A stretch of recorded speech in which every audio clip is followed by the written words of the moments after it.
I spent my nights on my hands and knees scrubbing the imported Italian marble of a billionaire's mansion. If the man whose floors I was polishing knew my real name, I would not just be fired. I would be sitting in a federal penitentiary. But tonight I was going to save his daughter's life, and it would be the biggest mistake he ever made. My name is Tessa Caldwell. I am 31 years old. For the past 3 months, I have been known as Tessa Brooks, a quiet, unremarkable maid making $18 an hour at the massive Connecticut estate of Harrison Thorne. Harrison is the chief executive officer of Thorne Pharmaceuticals. He is a man who measures human worth in stock options and quarterly earnings. To him, the people who clean his toilets, polish his silver, and wash his luxury cars are not human beings. We are simply expensive furniture that breathes. We are background noise. The physical reality of my life was a crushing weight. Every night my muscles burned and my knees ached from scrubbing the vast, endless corridors of the Thorne estate. My hands, which used to be soft and steady, were now raw and calloused from harsh chemical cleaners. I endured the humiliation silently. I swallowed the sharp comments from the head housekeeper. I looked at the floor when Harrison Thorne walked past me in his tailored suits, completely oblivious to my existence. I did all of this because I was hunting for something specific in this house. I was looking for the one piece of evidence that could give me my life back. I just had to remain completely invisible until I found it. But remaining invisible is impossible when someone is dying right in front of you. It was a Friday evening in late October. The Thorne estate was hosting a private dinner party for 20 of the most powerful people in the pharmaceutical industry. The dining room was a display of obscene wealth. Crystal chandeliers cast a warm golden glow over the long mahogany table. Silverware clinked gently against fine bone china. Waitstaff moved silently through the room, pouring vintage wines that cost more than I made in an entire month. I was assigned to the perimeter. My job was to clear the empty plates and wipe down the side tables without making a single sound. I stood in the shadows near the grand archway of the dining room, holding a silver tray, watching the elite class laugh and congratulate themselves on their success. Harrison Thorne sat at the head of the table holding a glass of scotch, dominating the conversation. His wife Beatrice sat at the opposite end wearing a diamond necklace that caught the light with her every movement. But my eyes were drawn to their 19-year-old daughter, Chloe. Chloe was home from college for the weekend. Unlike her father, she always smiled at the staff. She had a soft, pale face and a quiet demeanor. Tonight she was sitting near the middle of the table, picking at a plate of seared scallops with a heavy cream sauce. I watched her take a bite and immediately my instincts flared.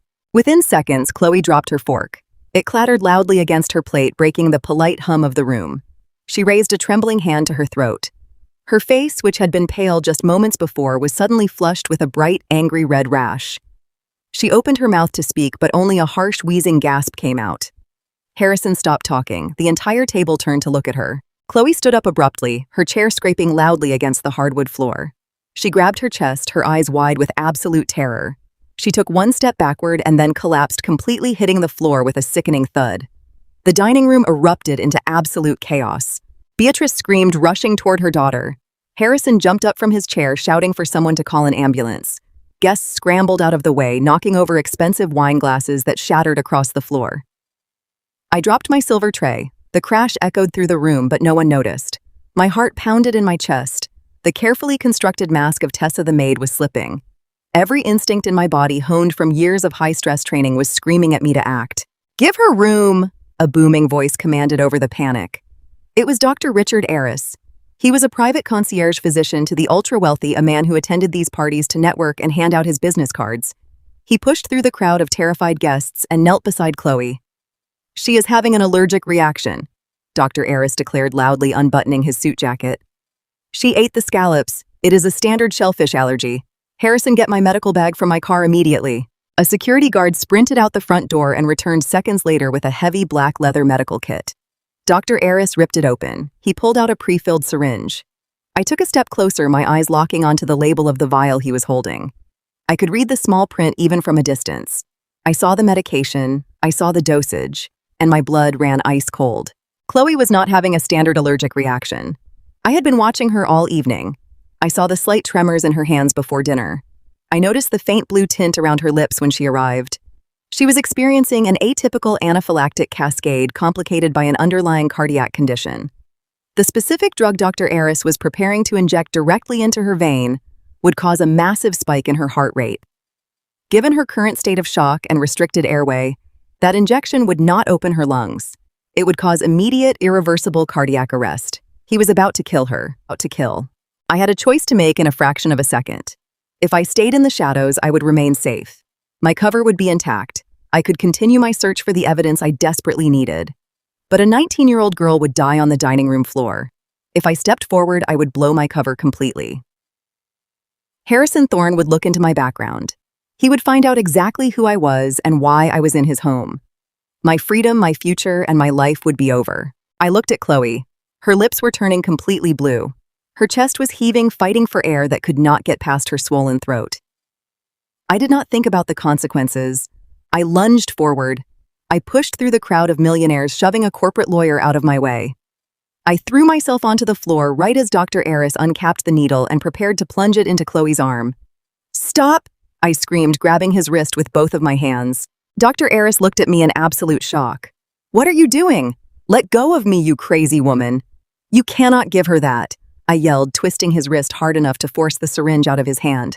It rolled across the floor under the mahogany table. Look at her neck. Look at the distended veins. Look at the cyanosis around her mouth. She is in biphasic anaphylaxis with a cardiac complication. If you push that dose of epinephrine intravenously, her heart will stop in less than 10 seconds. The entire dining room went dead silent. The only sound was Chloe's desperate, horrific wheezing.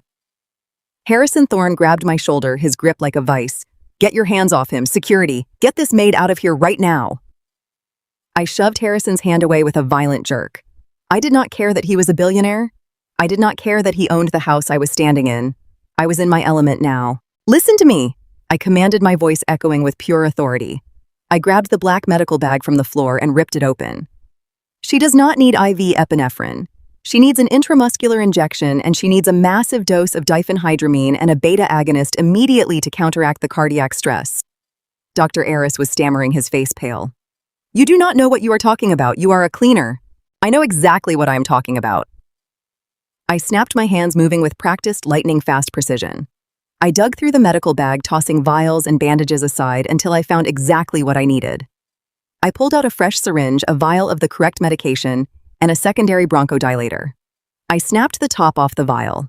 I drew the exact correct dosage into the syringe without hesitation. I did not shake. I did not doubt myself. "Hold her arm down," I ordered Dr. Eris. When he hesitated, I glared at him with absolute fury. "Hold her arm down right now or she dies." He obeyed.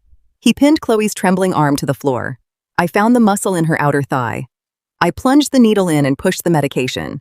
Then I grabbed an oxygen mask from the kit, hooked it up to the small portable tank, and pressed it firmly over Chloe's nose and mouth. "Breathe," I told her, leaning down close to her face. "Look right at me, Chloe. Focus on my eyes. The medicine is working. Your throat is opening. Breathe." The room was paralyzed.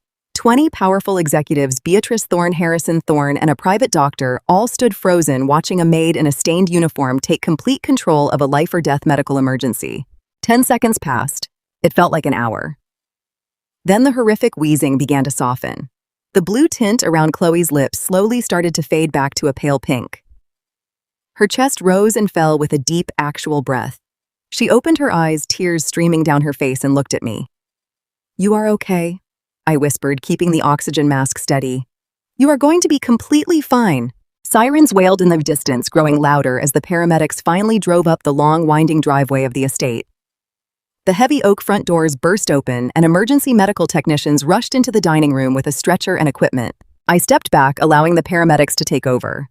I wiped my hands on my apron. My adrenaline was crashing, leaving me feeling cold and exposed. The perfectly constructed illusion of Tessa Brooks, the quiet cleaner, was completely shattered. I picked up my silver tray from the floor. I turned to walk back toward the kitchen, hoping I could just slip away into the shadows and figure out my escape plan. But a heavy hand clamped down on my shoulder. I turned slowly. Harrison Thorne was standing directly in front of me. His face was unreadable. The arrogance and dismissal he usually carried were completely gone. He looked at my raw, calloused hands, then at my face. He had seen the way I handled the syringe. He had heard the highly specialized medical terminology I used. He knew that the woman standing in front of him was not just a housekeeper. Harrison stepped closer, his voice dropping to a low, dangerous whisper that only I could hear over the commotion of the paramedics. "You did not learn that scrubbing floors," he said. His eyes narrowed, analyzing every single detail of my face. "Who are you really?" My heart hammered violently against my ribs.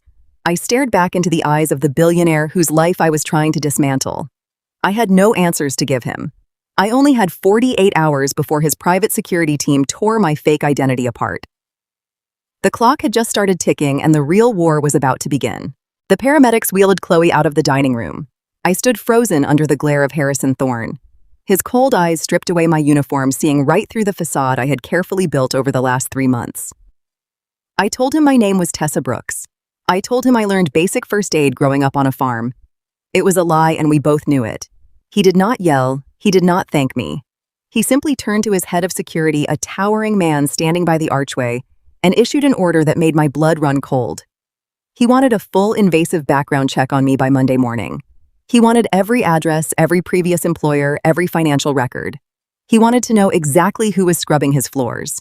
I had 48 hours. I retreated to the staff quarters located in the damp, windowless basement of the massive estate. My hands shook so violently I could barely unlock the door to my cramped room. The air felt thin. The walls seemed to close in around me. 48 hours until Harrison Thorne's private security firm bypassed the flimsy fake references I had purchased online. 48 hours until they discovered that Tessa Brooks did not exist. They would find the gap in my employment history. They would run my fingerprints if they had to. And they would eventually uncover my real identity. I am Tessa Caldwell. 3 years ago, I was a highly respected intensive care unit nurse. Today, I am a disgraced felon carrying $150,000 in legal debt, stripped of my nursing license and permanently barred from ever stepping foot inside a hospital again. And it was all because of the man who worked for the billionaire upstairs. I opened my cheap laptop, the screen illuminating my tiny bare room. My fingers flew across the keyboard as I desperately tried to scrub my digital footprint. I logged into the dark web proxy server I used to mask my location. I deleted the burner email accounts associated with Tessa Brooks. I erased the fake digital resume. But I knew it was like trying to stop a flood with a paper towel.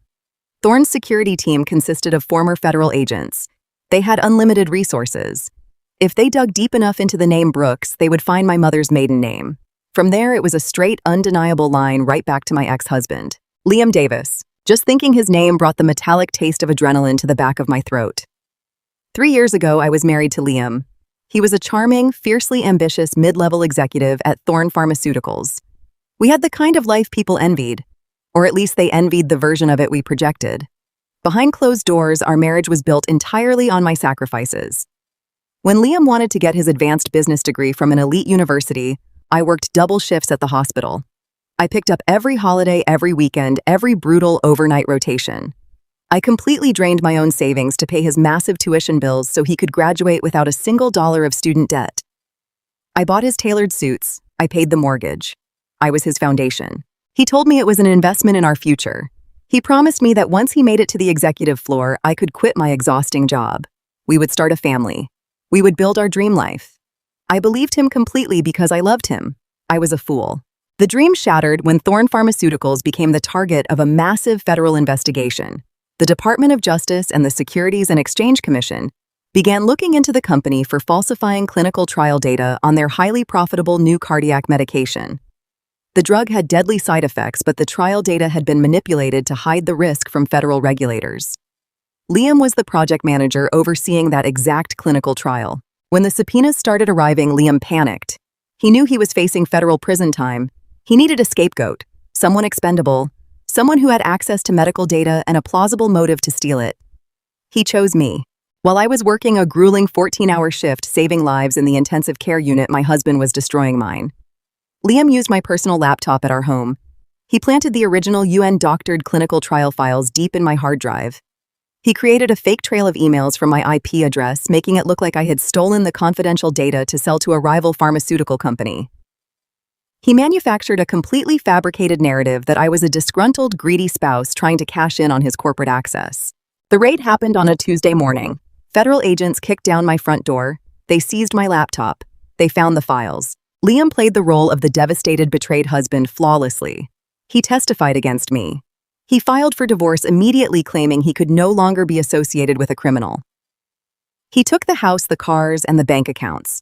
I was left with nothing but a public defender and a nightmare. The medical board permanently revoked my nursing license before the trial even concluded. The legal fees piled up, burying me in $150,000 of debt. I narrowly avoided prison only because the prosecution offered a plea deal that financially ruined me, but kept me out of a cell. But I knew the truth. Liam had framed me. And more importantly, I knew he had kept the original master hard drive. He kept the undeniable proof that Harrison Thorne had personally ordered the data manipulation. Liam used that hard drive to blackmail the Billionaire CEO. Instead of going to prison, Liam was given a massive payout and a protected position within the company. That is why I am scrubbing toilets in this mansion. I did not infiltrate the Thorne estate to steal silver or jewelry. I came here to find the original hard drive. I knew Harrison Thorne would never let Liam keep the only copy of the blackmail material. Harrison was a man who neutralized threats. He would have forced Liam to hand over the master drive, locking it away in his own home to ensure his mid-level executive never tried to extort him again. I needed that drive. It contained the digital signatures proving Liam planted the files. It contained the emails proving Harrison orchestrated the cover-up. It was my only ticket to clearing my name, destroying my ex-husband, and taking down the billionaire who signed off on my ruin. But now I had less than 2 days before my cover was blown. I shut my laptop, my breathing heavy and ragged in the dark room. Running away was not an option. If I ran, Harrison's security would track me down. They would realize who I was, and Harrison would quietly have me eliminated to protect his pharmaceutical empire. My only choice was to accelerate my timeline. I had to find the hard drive before Monday morning. The next day, the mansion was tense. Chloe was recovering at a private medical facility, but Harrison remained at the estate conducting business from his heavily guarded home office. His study was the one room in the house that was strictly off-limits to the cleaning staff unless he was present. It was a fortress of dark wood leather and state-of-the-art security. I was assigned to dust the bookshelves while he took a conference call on the terrace. My heart hammered against my ribs as I pushed my cleaning cart into the massive room. The study smelled of expensive cigars and old money. I moved methodically, dusting the spines of unread legal volumes, inching my way closer to his massive oak desk. I had purchased a highly sensitive voice-activated micro recorder weeks ago, waiting for the right moment. This was my last chance. I knelt on the floor, pretending to scrub a scuff mark off the baseboard. With trembling fingers, I reached under the heavy wooden desk, feeling for a hidden crevice.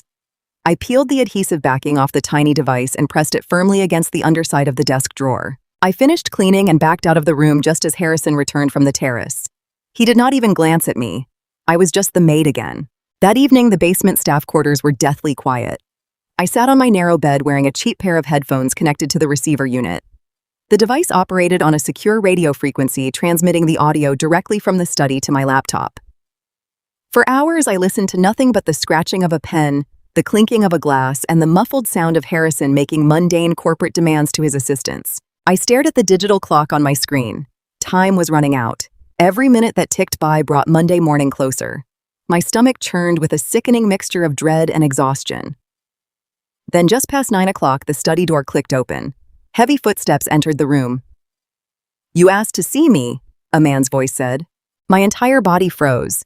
The breath caught painfully in my throat. I pressed the headphones tighter against my ears, desperate to hear every single syllable. I knew that voice. I had heard it whisper promises in the dark. I had heard it testify against me in a cold, sterile courtroom. It was Liam. "Close the door," Harrison demanded. The heavy oak door clicked shut. "We have a problem with the new facility in Boston. The regulators are asking questions about the supply chain documentation." "I have it handled," Liam replied smoothly. His voice carried a slick, arrogant confidence that made my skin crawl. "I restructured the holding company this afternoon. The paper trail ends in Delaware now. They will not find a thing. You pay me to make these problems disappear, Harrison, and I always deliver. You better deliver." Harrison warned, his tone sharp and dangerous. "I did not promote you to Vice President of Operations to handle amateur mistakes." Vice President of Operations. The words hit me like a physical blow. Liam had not just survived the federal probe that ruined my life. He had skyrocketed to the top of the corporate ladder. He was a vice president. He was making millions of dollars wearing bespoke suits and standing in a billionaire's study while I was living in a damp basement scrubbing floors to pay off the debt he buried me under. The sheer injustice of it burned through my veins like acid. My hands gripped the edge of my mattress, my knuckles turning completely white. "There is one more thing," Liam said, his voice dropping slightly. "Jessica asked me to confirm the details for tomorrow night. She wants everything to be perfect. The caterers are already briefed." Harrison replied, his tone softening just a fraction. "Just make sure you arrive by 7. We are opening the vintage Bordeaux. Do not be late." "I will be there," Liam promised. Thank you, sir. The recording clicked off as the room fell silent.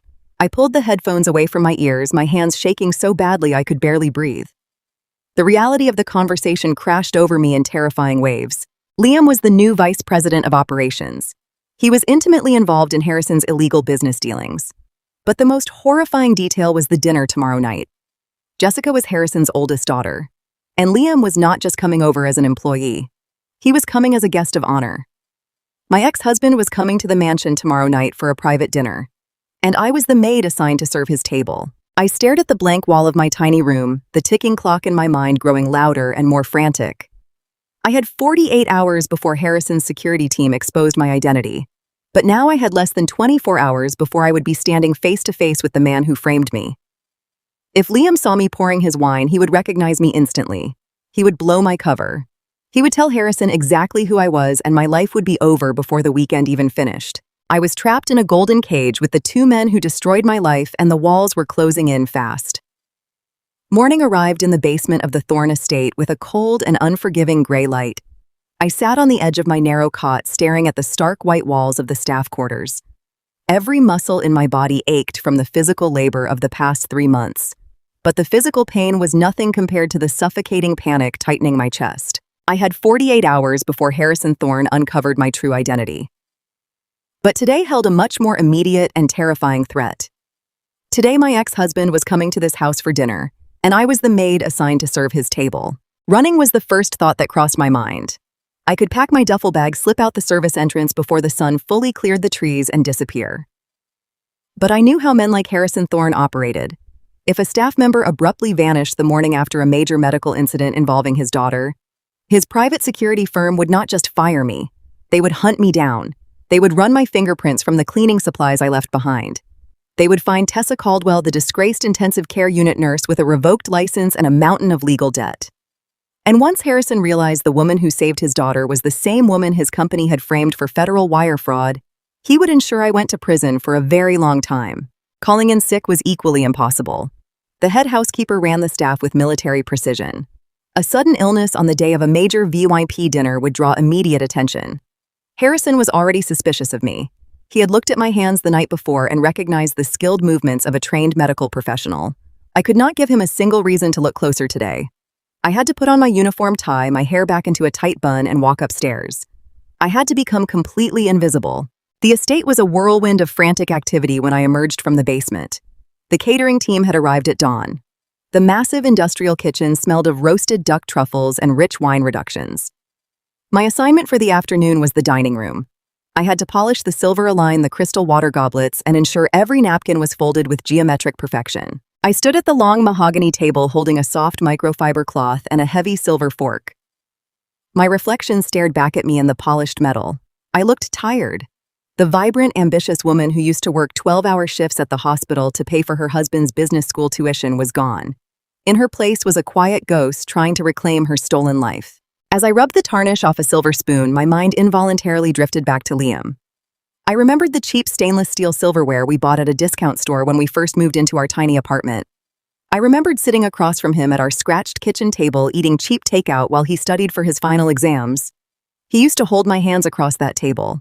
He used to tell me that my sacrifices were building our empire.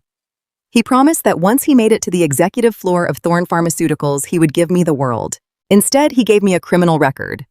When the federal investigators started closing in on the manipulated clinical trial data, Liam panicked. He needed someone to take the fall. He used our home computer to plant the UN-doctored files framing me for corporate espionage. He stood in a courtroom wearing a suit I had bought him and lied under oath. He took our home, my savings, and my nursing license, leaving me with $150,000 in legal debt. And now I had to serve him dinner. The grandfather clock in the hallway chimed 5 times. The guests would begin arriving at 6. I moved through the dining room in a state of hypervigilance. I memorized the seating chart. Harrison sat at the head of the table. His wife Beatrice sat opposite him. The guest of honor was placed to Harrison's right. The small, elegantly calligraphed place card read Mr. Liam Davis. Seeing his name printed on that heavy cardstock made my stomach turn over. I had to force myself to breathe slowly. I could not afford a panic attack. I am an intelligent woman. I spent years monitoring vital signs and managing chaos in a trauma unit. I knew how to compartmentalize fear. I pushed the terror down into a dark corner of my mind and focused entirely on the physical tasks in front of me. At exactly 6 o'clock, the heavy oak front doors opened. The wealthy elite of Connecticut began to fill the grand foyer.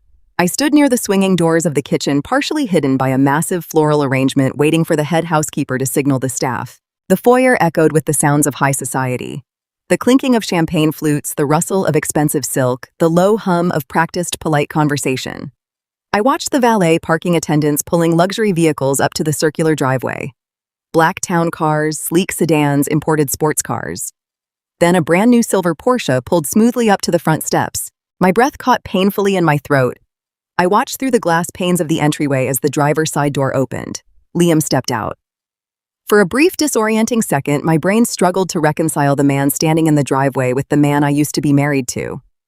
The Liam I knew used to stress over the electric bill. He used to calculate the cost of groceries.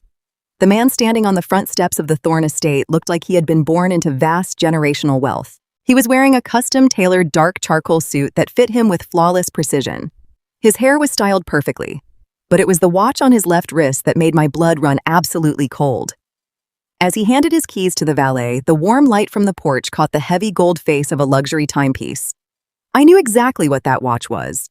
It was a $20,000 Rolex. I knew this because years ago, Liam used to stare at pictures of that exact watch in magazines. Back then, I had picked up 3 extra holiday shifts just to buy him a modest department store watch for his first big job interview. Seeing that Rolex on his wrist felt like a physical strike to my chest. The sheer scale of his payoff became horrifyingly clear. Liam did not just survive the federal probe by framing me. He was handsomely rewarded for his silence. He used the original UN-doctored hard drive to blackmail Harrison Thorne. He traded my freedom, my career, and my reputation for a Porsche and a gold watch. He sold my life so he could live like a king. I gripped the edge of my silver serving tray so tightly my fingers ached. The injustice of it was a living, breathing thing inside me. I was scrubbing toilets to pay off the debt from my own defense attorneys, while the man who committed the federal crimes was drinking vintage champagne in a billionaire's foyer. Liam walked through the front doors with an air of absolute entitlement. He did not look around with the nervous awe of an employee visiting his boss's home. He walked in like he owned the marble beneath his feet. Harrison Thorne immediately broke away from a group of investors and walked toward the entryway. The billionaire CEO did not offer a polite, distant handshake. He clapped Liam on the shoulder, laughing warmly at something Liam said. Beatrice Thorne stood nearby, her expression carefully neutral, holding a crystal glass. I watched from the shadows of the kitchen doors, trying to steady my racing heart. I just had to keep my head down. I just had to pour his water, clear his plates, and remain a nameless, faceless uniform. But the nightmare was not over. A young woman descended the sweeping grand staircase. It was Jessica Thorne Harrison's oldest daughter. She was 26 years old, impeccably groomed, wearing a stunning emerald green cocktail dress. She looked like the absolute epitome of high society grace. I expected Liam to greet her with polite professional deference. She was his boss's daughter. But Liam did not extend his hand. He stepped forward, wrapped his arms around her waist, and kissed her deeply. The silver tray in my hands rattled slightly. I stared in absolute shock. Jessica pulled back, smiling brightly at him. She reached up to adjust his lapel. As she moved her hand, the chandelier light caught the massive, glittering diamond ring on her left hand. It was enormous, a flawless, radiant cut stone that signaled absolute permanence. Harrison Thorne raised his glass, gesturing for the room to quiet down. The murmur of conversation faded into respectful silence. "If I could have everyone's attention," Harrison announced, his booming voice carrying easily across the marble foyer. Before we move into the dining room, I want to propose a very special toast. Most of you know Liam Davis as my brilliant new Vice President of Operations. He has guided Thorne Pharmaceuticals through a tremendously challenging year with unparalleled skill and discretion. Harrison paused, looking proudly at his daughter and the man who had ruined my life. But tonight, Harrison continued, we are not just celebrating corporate victories, we are celebrating family. Please raise your glasses to my beautiful daughter Jessica and her brilliant fiancé Liam, to the future. To the future, the wealthy crowd echoed, raising their champagne flutes in unison. I stepped back from the swinging doors, my back hitting the cool tile wall of the kitchen corridor. The truth crashed over me, heavy and suffocating. Liam had not just blackmailed his way into a promotion. He had leveraged his stolen power to court the billionaire's daughter. He was officially marrying into the Thorne dynasty. He was securing a permanent, untouchable place in the 1%. The psychological devastation of that realization was profound. Liam was a true sociopath. He mirrored exactly what people wanted to see. When he was with me, he played the role of the struggling, ambitious student who desperately needed a supportive wife to build him up. I was his stepping stone. I was the bridge he walked across to reach the next level. And once he crossed that bridge, he burned it down without a single second of hesitation. Now with Jessica, he was playing the role of the confident, wealthy executive, the perfect match for a corporate heiress. He profited from my destruction to buy his way into a kingdom. My ruined career was the down payment on his new life. The head housekeeper, Mrs. Gable, snapped her fingers sharply, breaking me out of my thoughts. "Tessa," she hissed, pointing toward the large silver trays lined up on the prep counter. "The guests are moving into the dining room. Take the first round of appetizers out now. Keep your head down. Do not make eye contact. Do not speak unless you are spoken to. Move." I looked at the heavy silver tray loaded with delicate crab cakes. My hands were trembling. If I walked out there, I would have to stand inches away from the man who perjured himself to destroy me. He knew the shape of my hands. He knew my posture. He knew the scent of the cheap soap I used to use. If he looked closely, if he paid even a fraction of attention to the hired help serving his food, he would see past the maid's uniform and the tight bun. He would see Tessa Caldwell. But I had no choice. If I refused to go out there, Mrs. Gable would fire me on the spot. I would be escorted off the property by security, and my only chance to find the master hard drive would be gone forever. I would spend the rest of my life paying off debt for a crime I did not commit while Liam lived in absolute luxury. I closed my eyes for one brief second. I thought about the cold, sterile courtroom where Liam had looked at a judge and lied about my character. I thought about the day my nursing license was officially revoked. I let the burning, righteous anger replace the panic in my chest. I did not want to hide anymore. I wanted justice.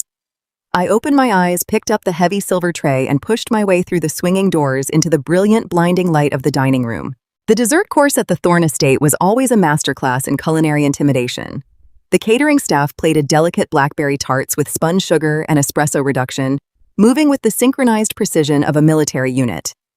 I carried a heavy silver tray balanced on my forearm, keeping my head bowed and my posture utterly submissive. The dining room was loud with the arrogant laughter of people who believed their money made them untouchable. I moved clockwise around the massive mahogany table, sliding empty dinner plates onto my tray and replacing them with dessert plates. My heart hammered against my ribs with a violent rhythm, but I forced my hands to remain perfectly steady. I was just the maid. I was a ghost in a starched uniform. I approached the right side of the table where the guest of honor was seated. My ex-husband was holding a crystal wine glass, laughing deeply at a joke Harrison Thorne had just made. Liam had his other hand resting possessively on Jessica Thorne's knee. I kept my eyes fixed firmly on the polished wood of the table. I reached out to clear his discarded bread plate. My movements were quick and practiced, but the heavy silver tray shifted slightly in my grip. I adjusted my hold, and as I did, the stiff white cuff of my uniform sleeve rode up exactly 1 inch. It was just 1 inch of exposed skin, but it was enough. On my inner left wrist, there is a distinct crescent-shaped burn scar. I got that scar 3 years ago. I had been rushing to pull a heavy roasting pan out of a broken oven in our cramped apartment, desperately trying to make Liam a perfect anniversary dinner after working a grueling 12-hour shift at the hospital. I remembered the searing pain. I remembered running my arm under cold water while Liam sat at the kitchen table, barely looking up from his phone, annoyed that dinner would be 5 minutes late. As my sleeve rode up, Liam reached for his water goblet. His eyes caught the movement of my hand. His gaze dropped to my wrist. The booming laughter died in his throat. I heard the sharp, sudden intake of his breath. I felt his body completely freeze. He stared at the crescent scar, and then his eyes traveled slowly up my arm past the cheap fabric of my uniform collar right up to my face. For one fraction of a second, I looked back at him. I saw the arrogant confidence drain completely out of his face, replaced by a shock so profound, he looked like he had been struck by lightning. I immediately broke eye contact. I pulled my sleeve down, snatched the bread plate, and pivoted away from the table. I walked toward the kitchen doors with quick mechanical steps. I did not look back. I pushed through the heavy wooden swinging doors and slipped straight into the butler's pantry. A narrow, soundproofed corridor lined with stainless steel prep counters and industrial refrigerators. I set the heavy silver tray down on the metal counter. My hands were shaking so badly the plates rattled against each other. The air in the narrow room felt thick and suffocating. He saw me. The man who had manufactured federal evidence to frame me, the man who had stolen my nursing license and buried me in legal debt, knew. I was standing in his new billionaire father-in-law's house. The countdown had not just accelerated, it had vanished completely. Before I could even attempt to steady my breathing, the heavy wooden door of the pantry violently swung open. Liam stepped inside and shoved the door shut behind him. The heavy latch clicked into place, sealing us into the narrow, sterile space. He looked entirely different up close. Out in the dining room, he was the polished, untouchable executive. In the harsh fluorescent light of the pantry, he was a cornered, panicked animal. His face was flushed and angry red. His breathing was rapid and shallow. He took a step toward me, his hands curling into tight fists at his sides. "You are out of your mind," Liam hissed, his voice trembling with a mixture of raw fury and absolute terror. "What the hell are you doing here?" I took a slow step back, pressing my hips against the edge of the cold stainless steel counter. I did not answer him. I just stared at the bespoke tailoring of his dark charcoal suit, calculating my next move. "You are stalking me," he whispered viciously, stepping closer until he was invading my personal space. "You are a mentally unstable criminal, Tessa. You are violating a direct court order just by breathing the same air as me." He was referring to the fraudulent restraining order he had filed during our divorce. When he framed me for the clinical trial manipulation, he needed to cement the narrative that I was a bitter, vindictive spouse. He told a family court judge that he feared for his safety. He used his expensive corporate lawyers to weaponize the legal system against a woman who could barely afford a public defender. The system had eagerly taken his side, legally branding me a threat. "I'm going to walk back out into that dining room," Liam continued, his voice dripping with venomous authority. "I am going to tell Harrison's security team exactly who you are. I am going to have you thrown face first onto the pavement, and I will personally press charges for criminal stalking and violating a protective order. You are going to spend the next 5 years in a concrete cell." For a moment, the old trauma response flared in my chest. The instinct to shrink, to apologize, to beg for mercy from a man who had none to give washed over me. For 3 years, I had believed his narrative. I had felt like the broken, ruined woman he convinced the world I was. But then I looked at him closely. Liam was trying to project absolute dominance, but his body was betraying him. The heavy gold Rolex on his left wrist was vibrating because his hand was shaking uncontrollably. A single bead of sweat trickled down his temple, catching the harsh light of the pantry. His eyes were wide and frantic. He was not looking at me like a powerful executive dealing with a nuisance.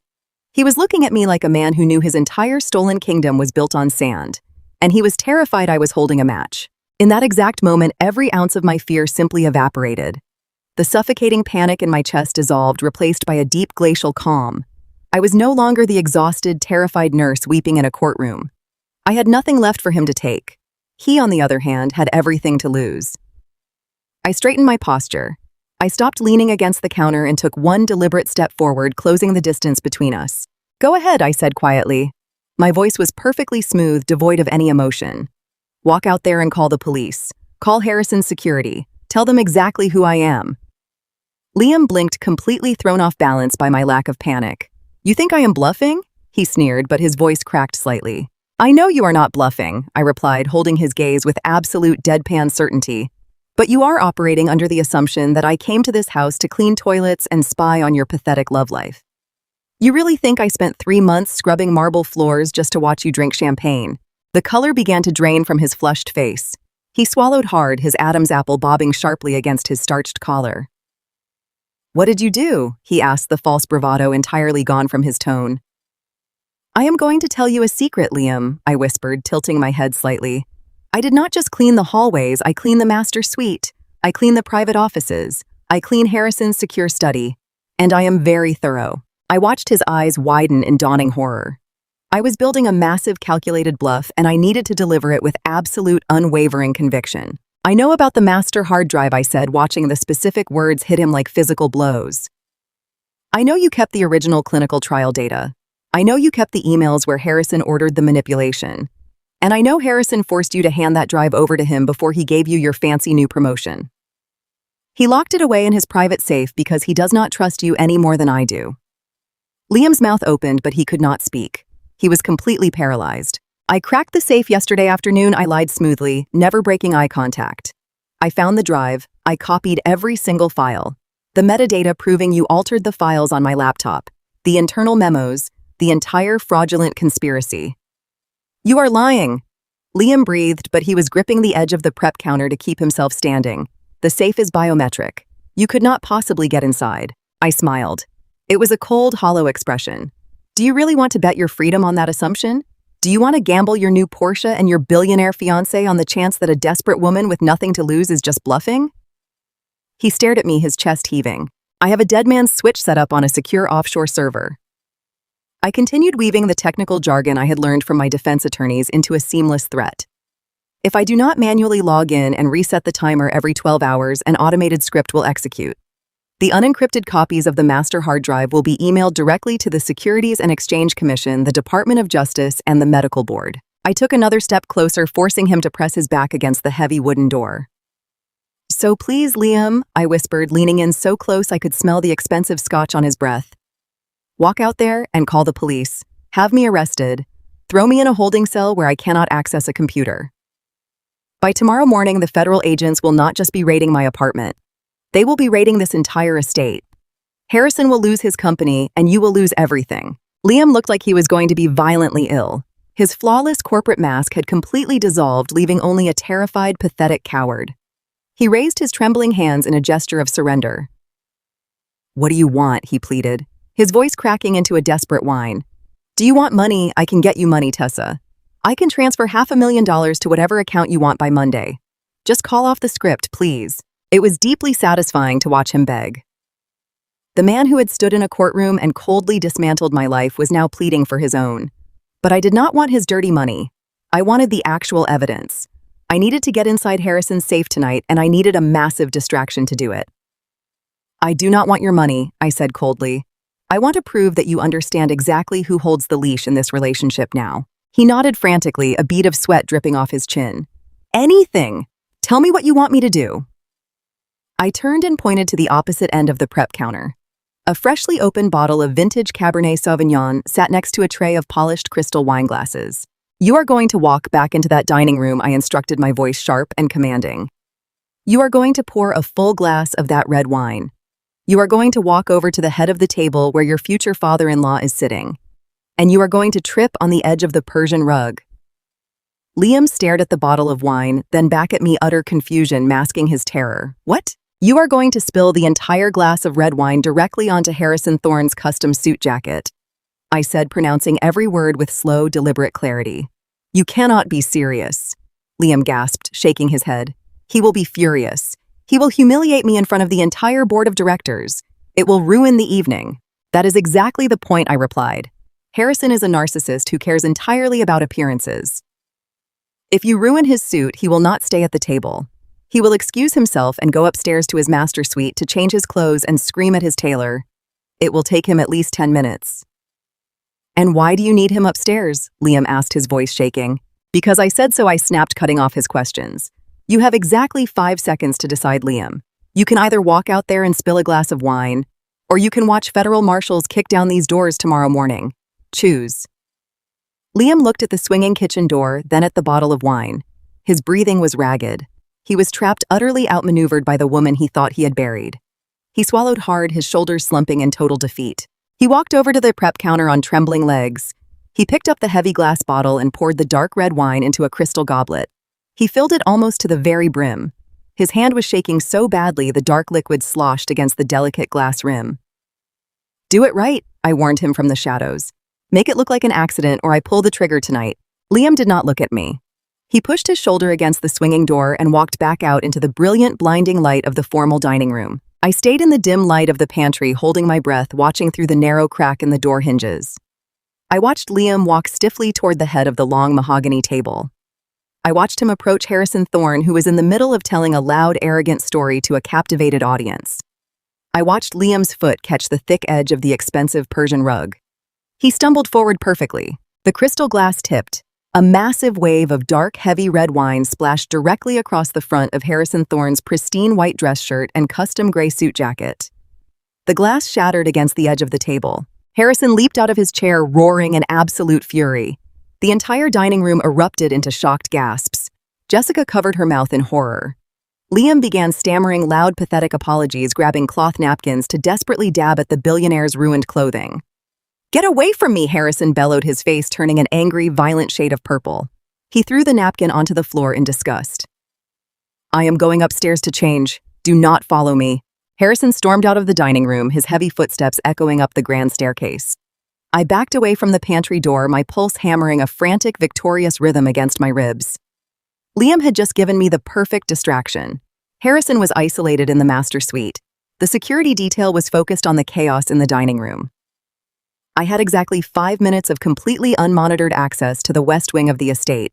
I stripped off my white catering apron, dropped it onto the floor, and slipped out the back service door, moving silently through the shadows toward the billionaire's private study to find the safe I had just lied about cracking. The sound of shattering crystal and Harrison Thorne screaming in furious indignation echoed down the grand marble hallway. The distraction had worked perfectly. I stood in the dim light of the butler pantry, my chest heaving as I ripped the starched white catering apron from my waist. I kicked it under a stainless steel prep counter, hiding the only piece of clothing that tied me to the dining room staff. My heart hammered a frantic, terrifying rhythm against my ribs. The massive Connecticut estate was built like a modern fortress equipped with motion sensors, laser perimeters, and armed former federal agents patrolling the grounds. But right now, every single ounce of their attention was focused on the dining room. Liam had played his part flawlessly. He had spilled the vintage red wine all over the billionaire, forcing Harrison to abandon his own engagement toast and storm upstairs to his private suite. I had exactly 5 minutes before the chaos settled. 5 minutes to navigate the restricted west wing of the mansion, crack a biometric and keypad safe, and find the evidence that would give me my life back. I slipped out the secondary service door, stepping into the silent, shadow-filled corridor leading to Harrison's private study. The thick Persian carpet completely muffled my footsteps. I pressed my back against the cool, silk-papered wall, inching my way toward the intersection. The air in this part of the house felt heavy, charged with the dangerous electricity of extreme wealth and hidden secrets. I knew the layout of these cameras intimately. I had spent 3 months on my hands and knees scrubbing these floors, memorizing the blind spots, calculating the exact sweep of the automated lenses. I waited for the faint red light of the ceiling camera to pan toward the portrait gallery. The moment it shifted, I bolted across the open space, sliding into the alcove just outside the heavy oak doors of the study. The brass handle was cool to the touch. I turned it slowly, wincing at the microscopic click of the internal mechanism, and pushed the door open. The study was pitch black, smelling deeply of aged Scotch, expensive leather, and imported tobacco. I slipped inside and eased the door shut behind me, sealing myself in the darkness. I did not dare turn on the main overhead lights. The glow would easily be visible under the door frame to anyone walking past. I pulled a small, high-powered pen light from my pocket, shielding the beam with my cupped fingers so only a sliver of illumination escaped. I moved quickly across the room, bypassing the massive mahogany desk and heading straight for the custom floor-to-ceiling bookshelves on the far wall. The safe was not hidden behind a painting. It was concealed behind a false architectural panel in the wood. I had discovered it during my second week working at the estate. I had noticed faint, semicircular scrape marks on the hardwood floor, indicating a heavy door swinging outward frequently. I pressed my hands against the smooth wood of the third bookshelf, finding the hidden pressure catch. I pushed hard. The panel popped open with a quiet hiss, revealing the cold, gleaming steel face of Harrison Thorne's private vault. It was a commercial-grade safe equipped with both a biometric thumbprint scanner and a digital keypad override. Harrison believed he was completely untouchable. He believed that the invisible woman dusting his credenza and emptying his trash cans could never possess the intellect to bypass his security. But he was arrogant, and arrogance breeds carelessness. I had spent 12 weeks meticulously observing him from the corner of my eye. I had timed my cleaning schedule perfectly, entering the room just as he unlocked the vault to retrieve his documents. I could not replicate his fingerprint, but I could memorize a sequence. I had watched the subtle movements of his wrist. I had noted the tiny, almost imperceptible smudge marks left by the oils of his skin on specific keys. I knew the 6-digit code. I raised my trembling hand toward the keypad. My palms were slick with a cold, terrified sweat. If I was wrong, the safe would automatically trigger a silent alarm, alerting the security detail immediately. I wiped my fingers on my dark slacks, forcing myself to take a slow, deep breath. I pressed the first number. A quiet electronic beep echoed in the silent room. I pressed the second, the third. The metallic taste of fear flooded the back of my throat. 4th, 5th, 6th. I held my breath, waiting for the blare of sirens. A small green light flared on the digital display. Heavy steel locking bolts retracted with a deep, satisfying mechanical clunk. I grabbed the handle and pulled the heavy steel door open. I aimed my narrow beam of light into the dark cavity of the safe. I was looking for a silver external hard drive. I needed the master drive Liam had used to blackmail his way into this family. I needed the digital metadata proving he had planted the falsified clinical trial data on my home computer. I scanned the metal shelves quickly. I saw banded stacks of $100 bills. I saw velvet jewelry boxes. I saw thick manila envelopes sealed with red wax. But I saw absolutely no silver hard drive. Panic flared hot and sharp in my chest. Had Liam lied to me in the pantry? Had Harrison destroyed the drive completely to cover his tracks? I dug frantically through the contents, pushing aside the cash and the envelopes. At the very bottom of the safe, hidden beneath a stack of bearer bonds, my hand brushed against something cold, heavy, and wrapped in dark leather. I pulled it out. It was a thick-bound physical ledger book. I rested the heavy book on the edge of the steel shelf and flipped it open, shining my penlight directly onto the pages. The columns were filled with Harrison's meticulous, sharp handwriting. Next to the handwritten notes were actual physical receipts glued directly to the paper. I scanned the headers. It was a shadow accounting book. It detailed massive offshore wire transfers routed through the Cayman Islands and Switzerland, effectively hiding millions of dollars from federal regulators and corporate shareholders. I flipped the pages faster, my eyes darting across the dates and the staggering dollar amounts. Then my blood froze completely in my veins. October 12th. October.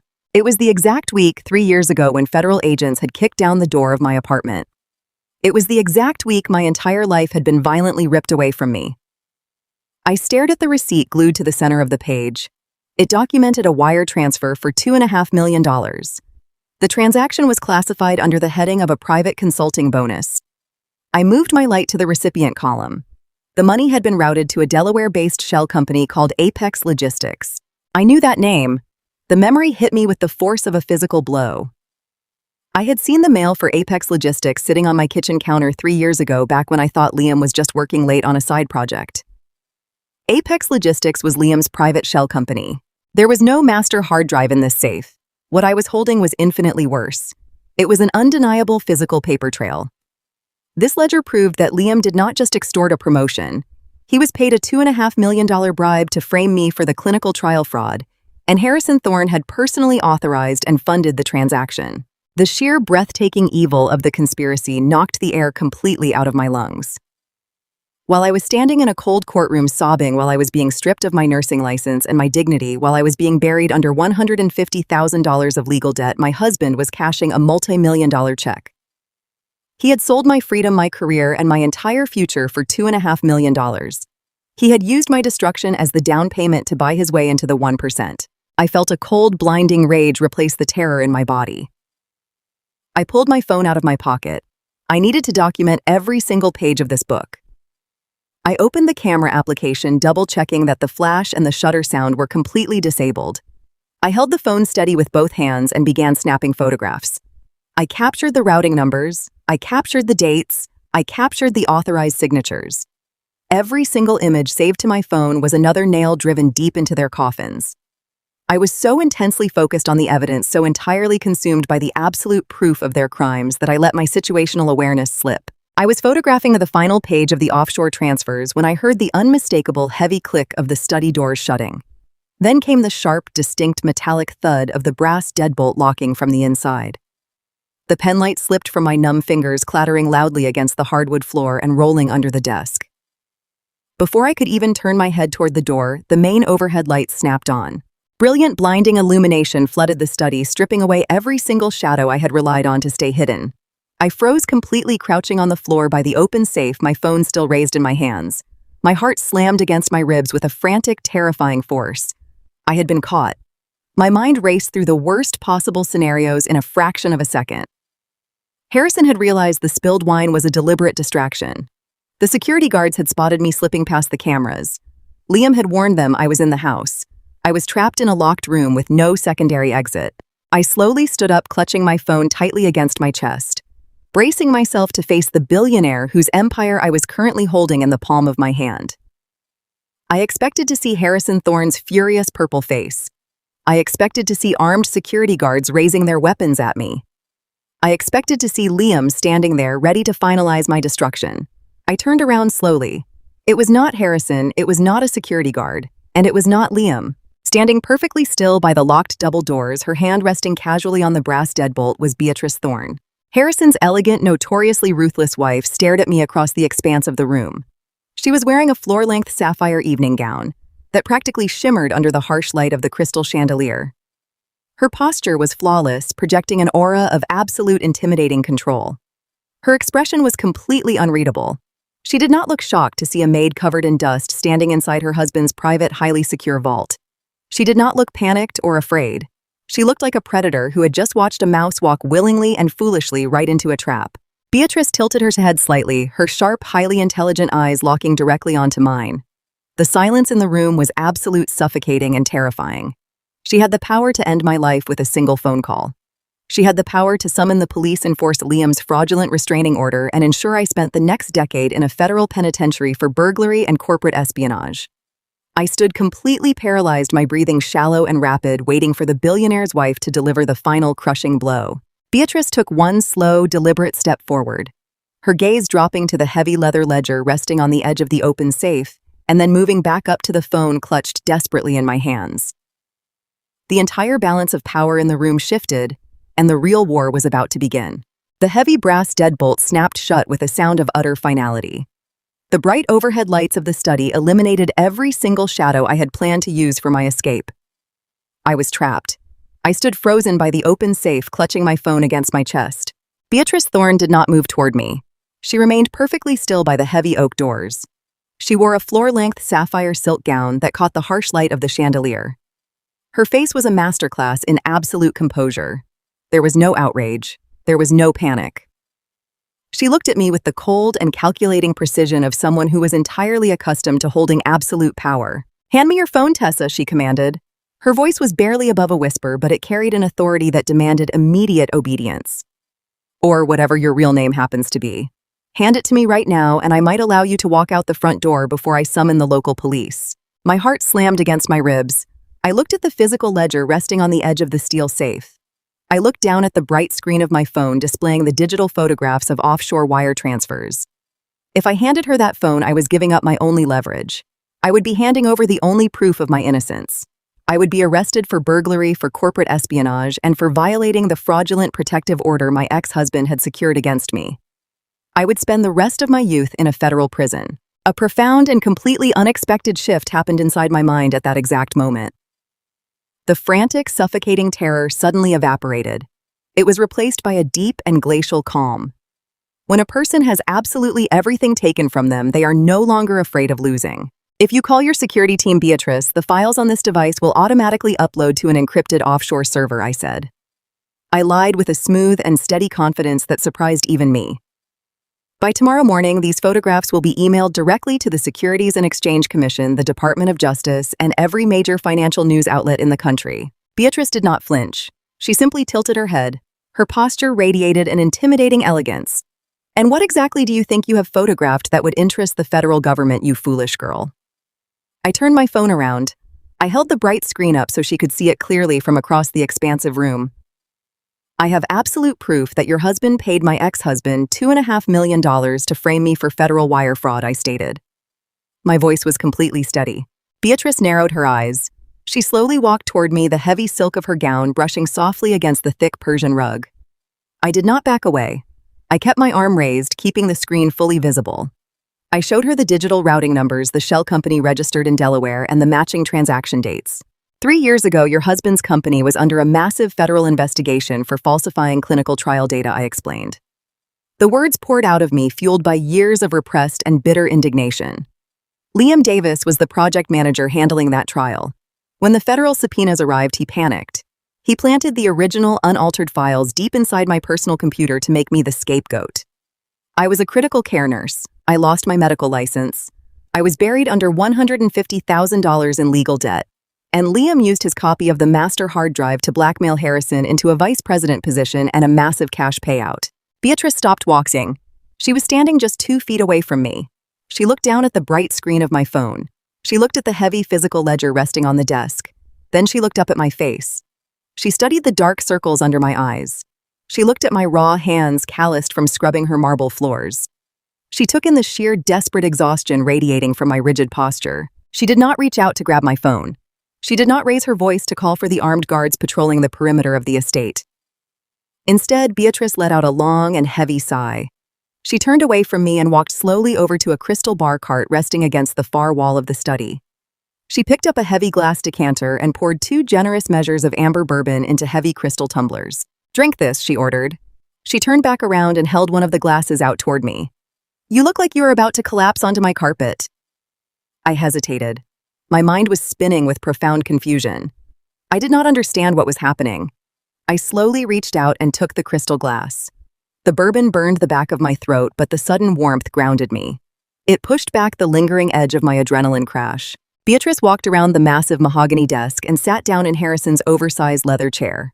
She took a slow sip of her drink. Her sharp eyes never left my face. "I always knew Harrison was hiding money from me," she said quietly. Her tone was laced with a deep and simmering disgust. "I knew there were offshore accounts. I knew there were shadow ledgers. I have spent the last 2 years quietly searching this house for this exact safe. I have been preparing for a divorce that will undoubtedly become a complete bloodbath. But I never imagined he was using the Cayman funds to pay off that slick and sycophantic parasite." "You mean Liam," I whispered. "Liam Davis." Beatrice replied, spitting the name out like it was literal poison on her tongue. "The man who is currently downstairs drinking my vintage wine and putting his hands on my daughter. Do you honestly think I want a man like that marrying into my family?" I see exactly what Liam is. He is a carbon copy of Harrison when Harrison was young. He is ruthless. He is morally bankrupt. He is entirely driven by absolute greed. He looks at Jessica and he sees a stock portfolio. He sees a golden ticket into the 1%. I have begged Harrison to call off the engagement, but Harrison thinks Liam is a corporate genius.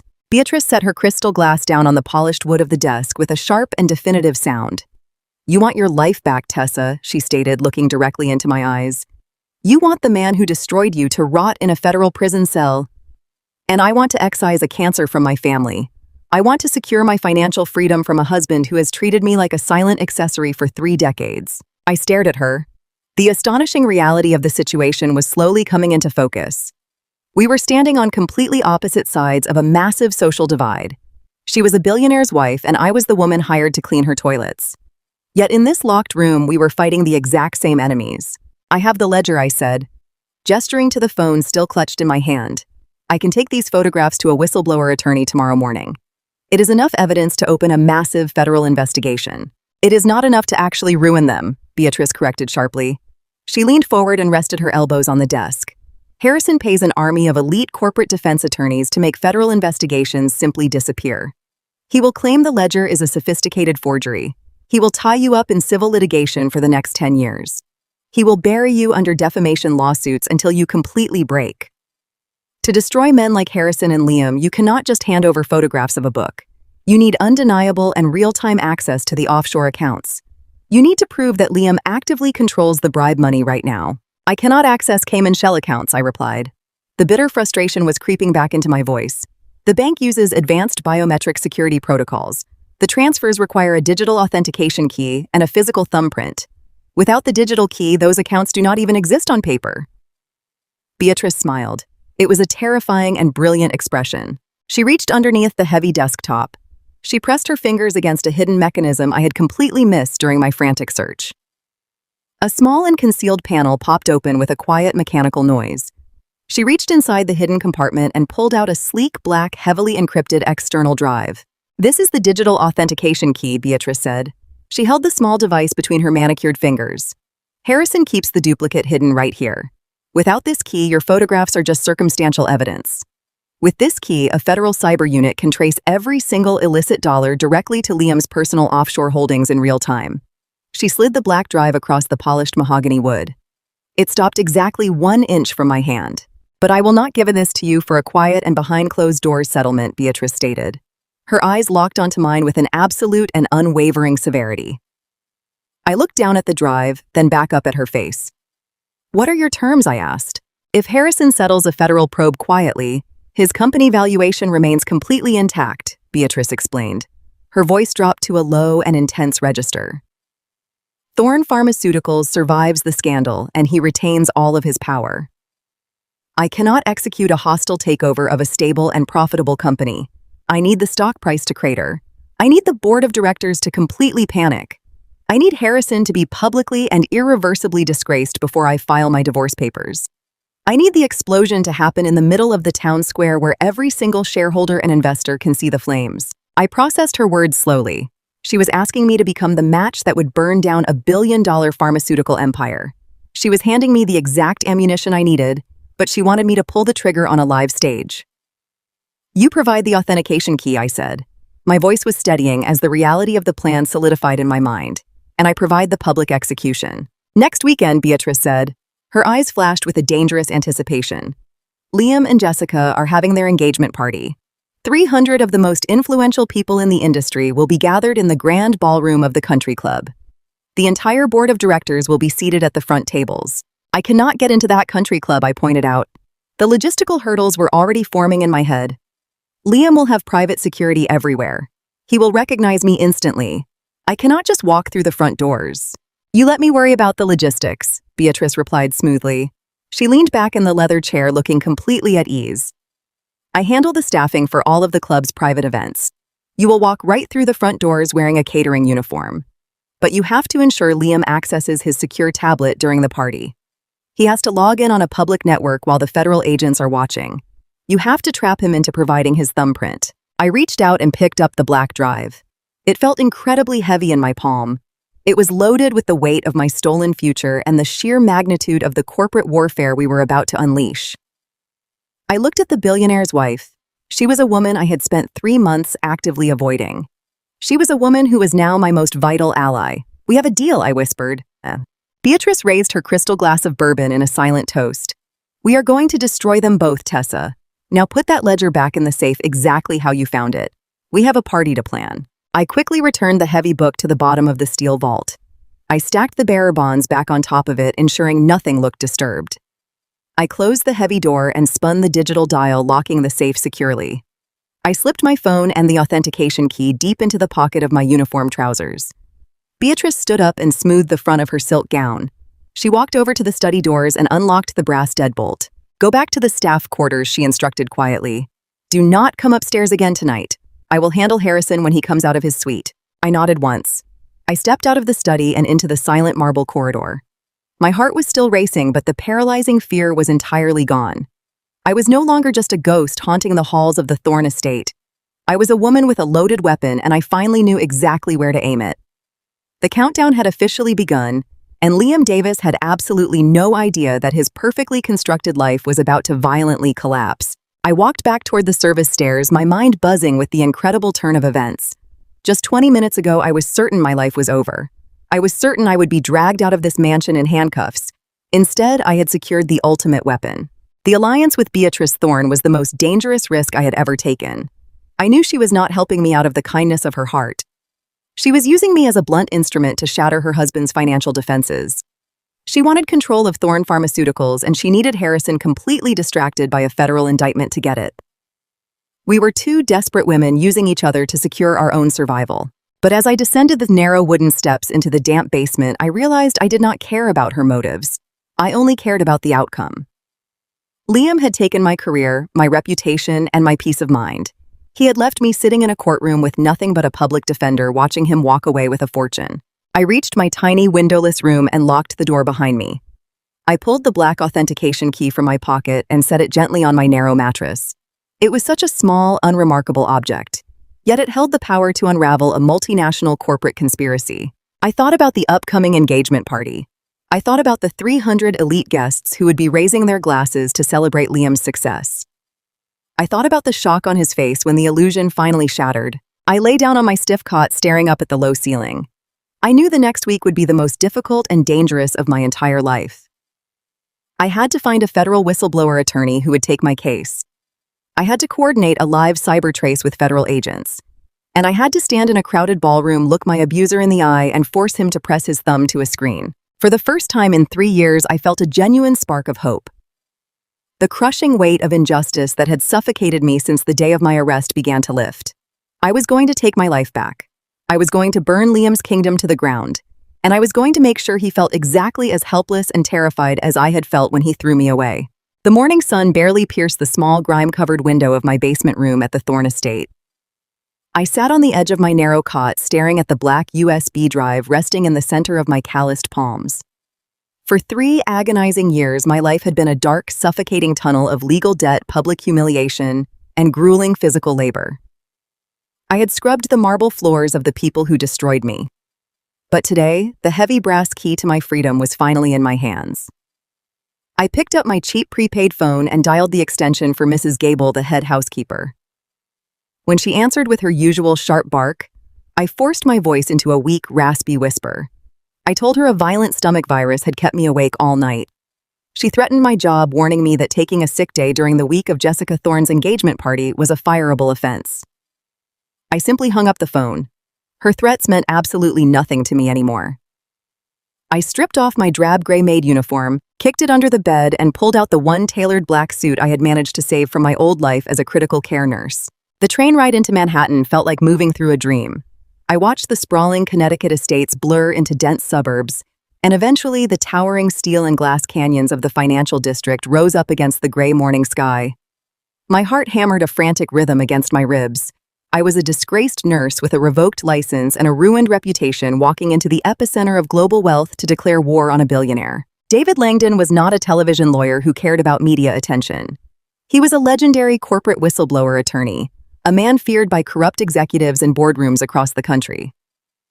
I had spent countless nights in the public library researching him, knowing that if I ever found the evidence I needed, he was the only man ruthless enough to take on Harrison Thorne. His office was located on the 60th floor of a monolithic building that smelled of polished mahogany and quiet, immense power. The receptionist looked at my scuffed shoes with a polite but dismissive smile, but my appointment was booked under a fake name and I was exactly on time. When the heavy oak doors of his private office opened, I stepped into a room that looked like it was designed to intimidate. David Langdon stood by a floor-to-ceiling window overlooking the harbor.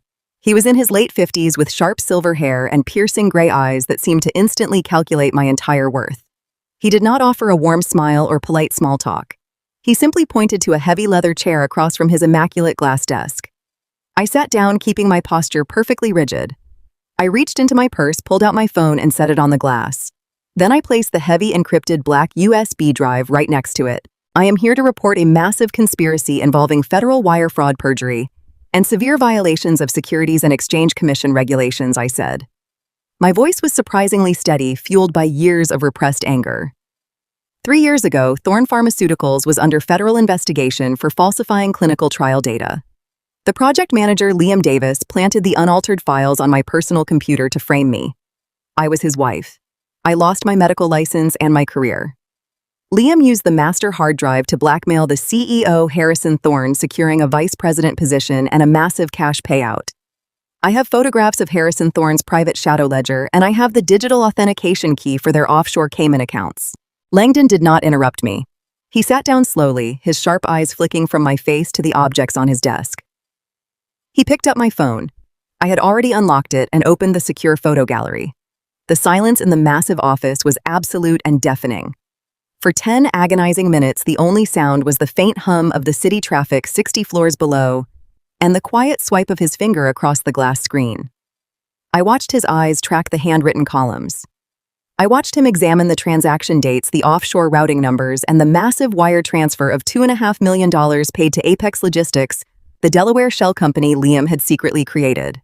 When Langdon finally set the phone down, he leaned back in his leather chair and looked at me with an expression I had not seen from an authority figure in 3 years. It was an expression of profound, validating respect. "Tessa Caldwell," he said quietly, dropping the fake name I had used to book the appointment. "I read the legal transcripts from your trial. I remember the sheer speed with which the prosecution dismantled your life. The medical board stripped your license with terrifying efficiency. They buried you in circumstantial digital evidence. I always suspected it was a sophisticated corporate execution, but proving it seemed entirely impossible. A heavy, suffocating knot in my chest suddenly broke. The tears I had refused to cry for 3 years flooded my eyes.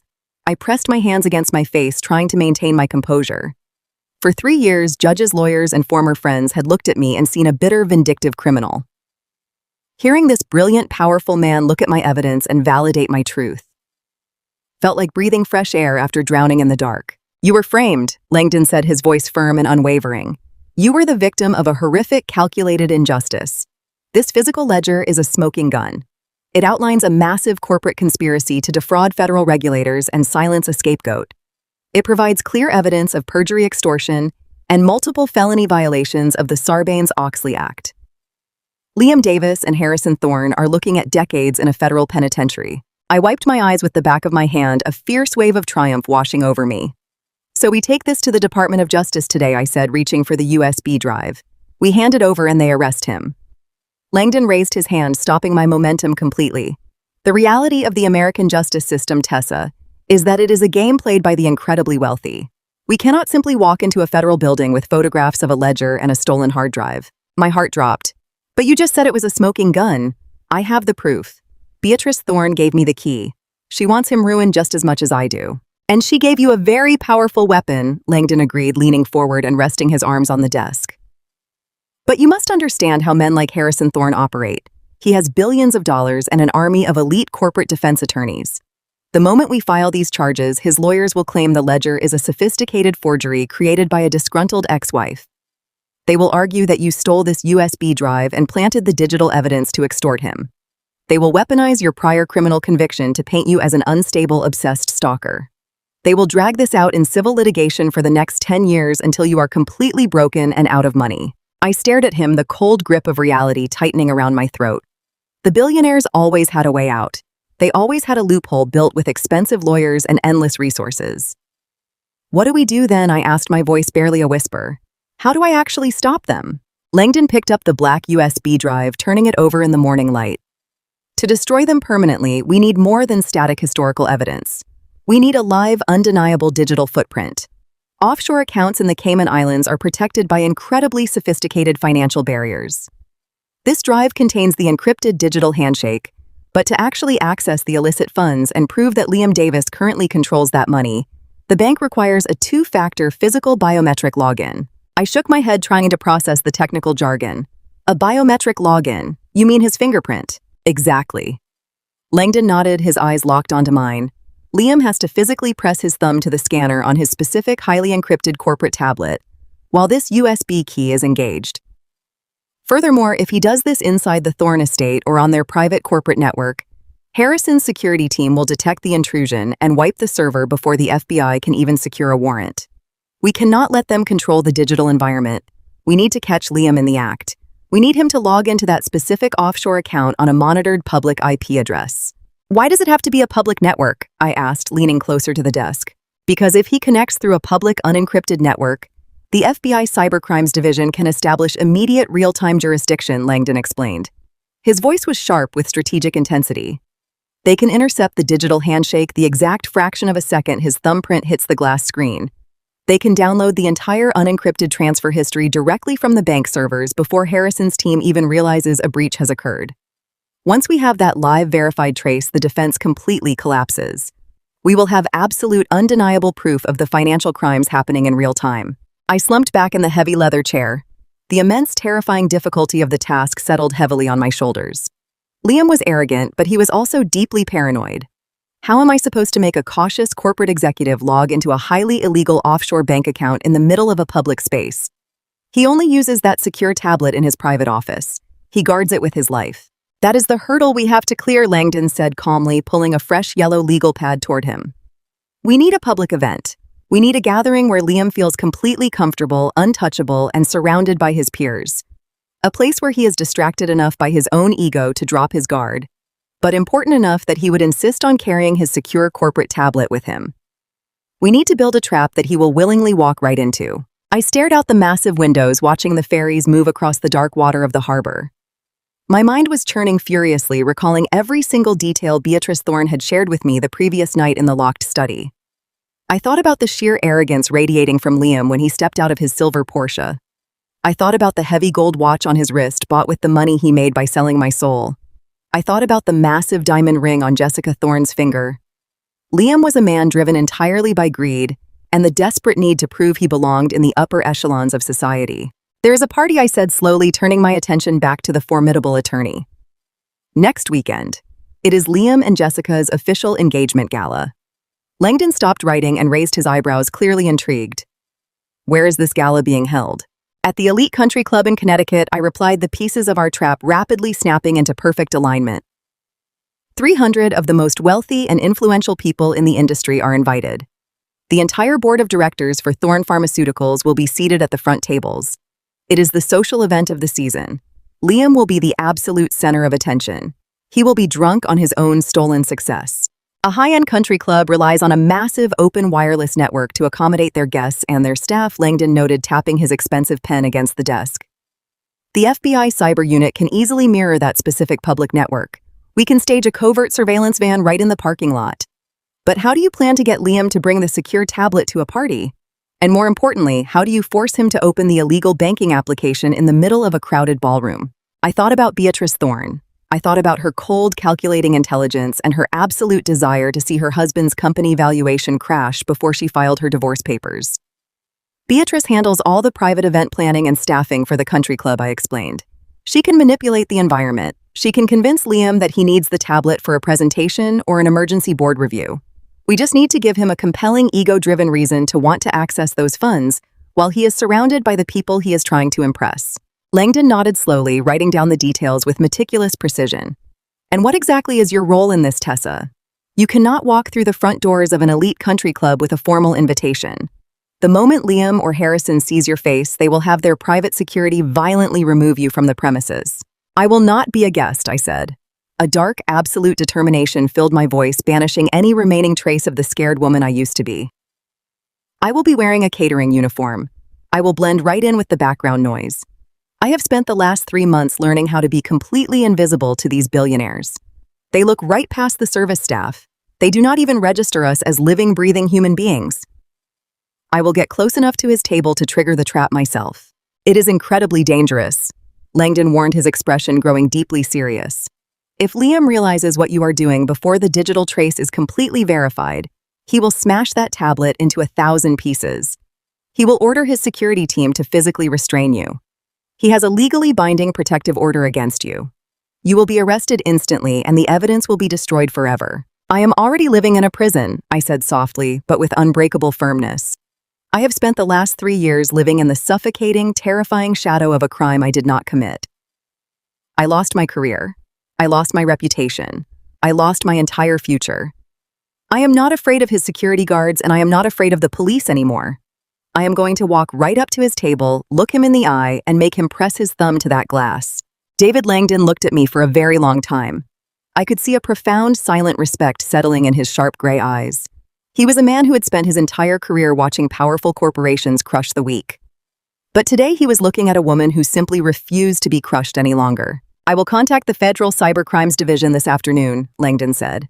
He picked up the black USB drive and locked it carefully inside a heavy steel lockbox bolted to his desk.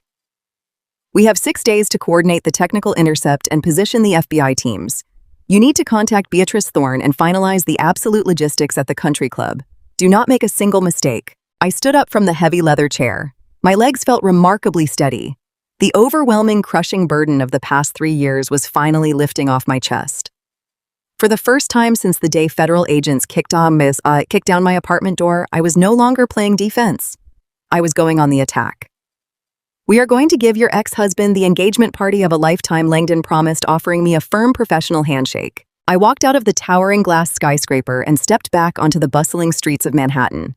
The chaotic, vibrant noise of the city wrapped around me, but my mind was completely clear and sharply focused. I pulled my prepaid phone from my purse and dialed the secure number Beatrice had given me. She answered on the very first ring. We have the federal wiretap ready, I told her, skipping any polite greeting. We just need to get the tablet into the grand ballroom. Leave Liam's massive ego to me, Beatrice replied smoothly over the encrypted line. I know exactly what strings to pull to make him feel untouchable. You just make sure your catering uniform is perfectly pressed, Tessa.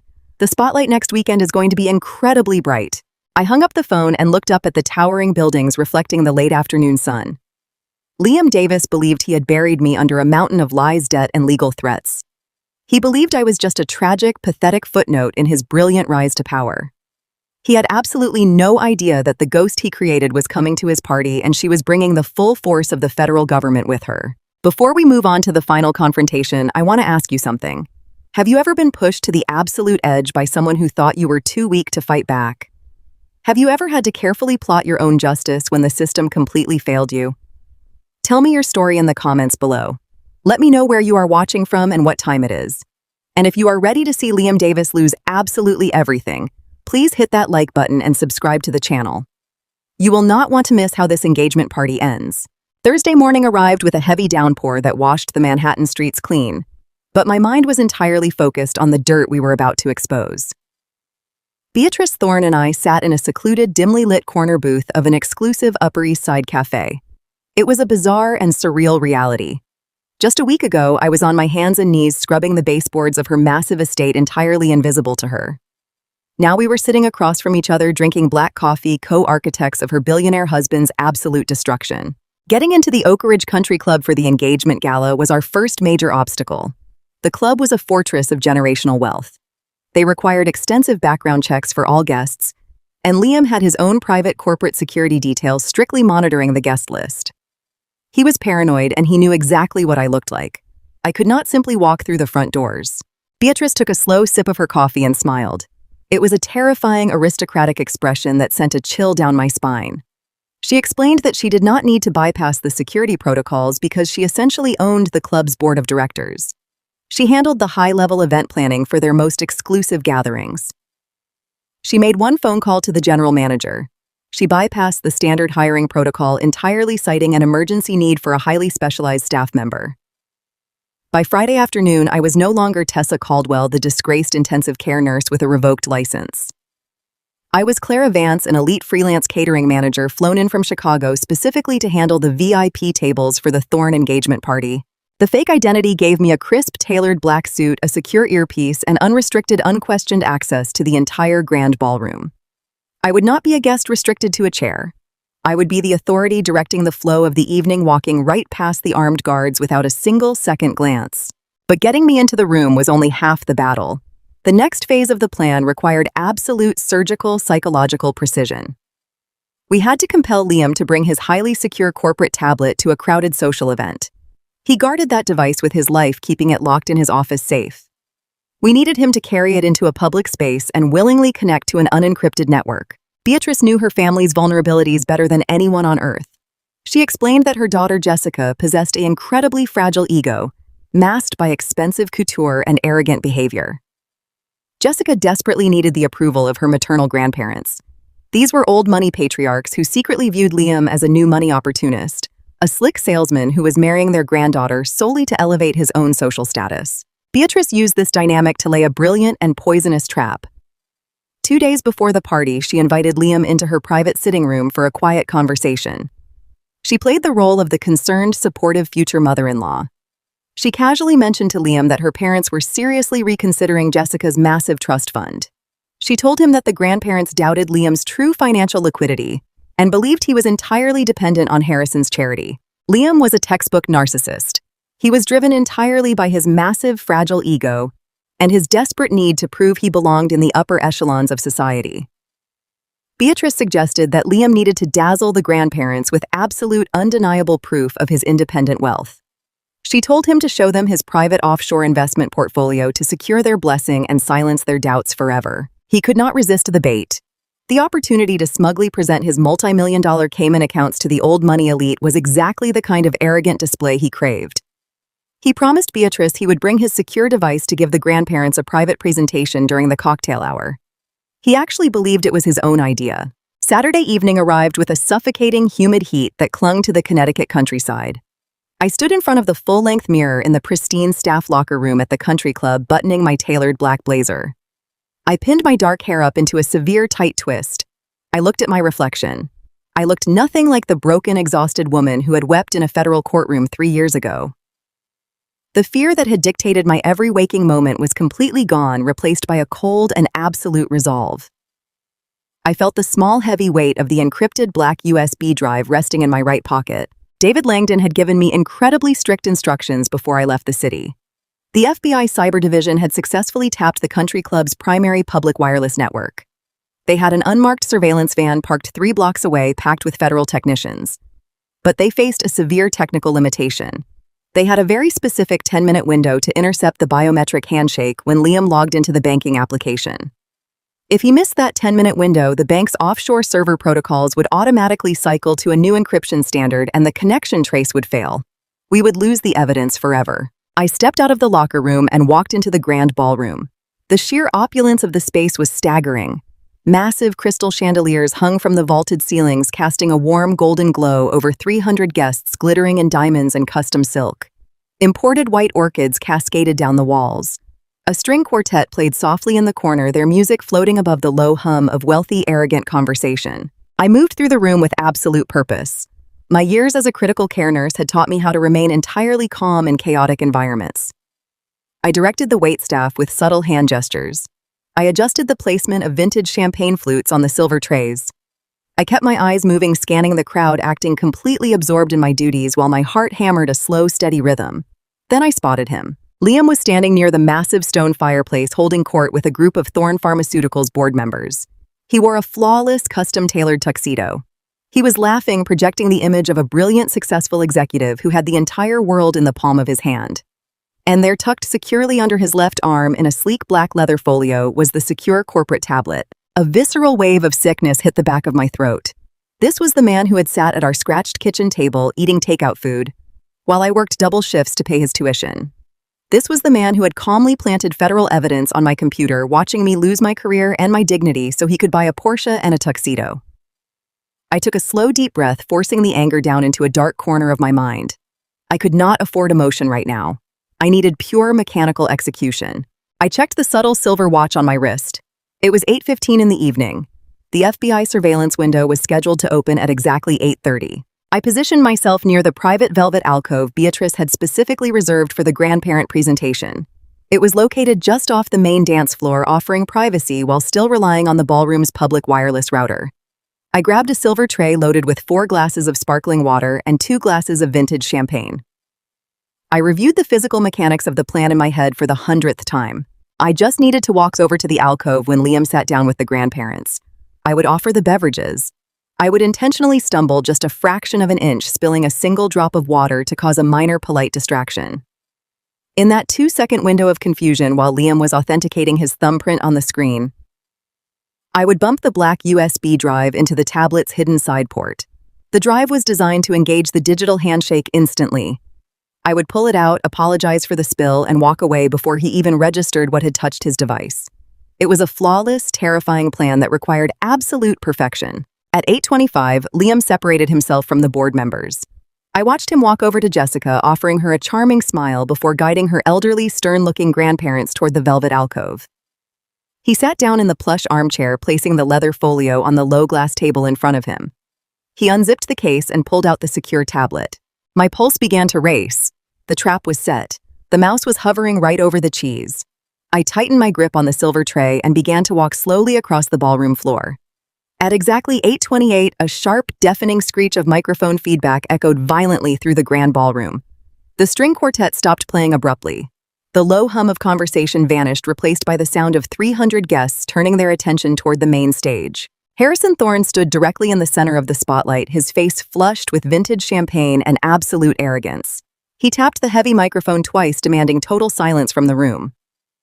I froze in my tracks just 20 feet away from Liam's alcove. "Ladies and gentlemen," Harrison boomed, his voice carrying an undeniable, demanding authority. "I know we are scheduled to begin dinner in 15 minutes. However, I have decided to change the agenda for this evening. I have a spectacular surprise for my beautiful daughter and my brilliant future son-in-law." I watched Liam look up from the tablet, his brow furrowing in confusion. The tablet screen was dark. He had not logged in yet. "I want everyone to move immediately out to the South Terrace," Harrison announced, gesturing broadly with his empty hand. "We have a private custom fireworks display ready to launch over the lake, and I have a very special corporate announcement that needs to be made under the open sky. Please grab your drinks and follow me outside right now." The massive glass doors leading to the South Terrace were thrown open by the club staff. The cool night air rushed into the ballroom.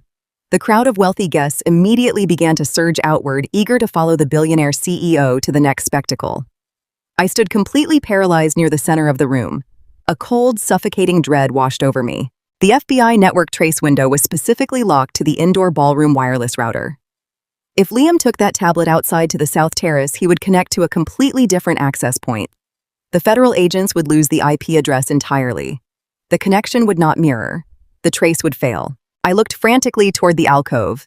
Liam smiled at Jessica's grandparents. He stood up, gestured politely toward the open terrace doors, and slid the dark tablet right back into his leather folio. He turned his back to me and began walking toward the exit, following the massive crowd out into the night.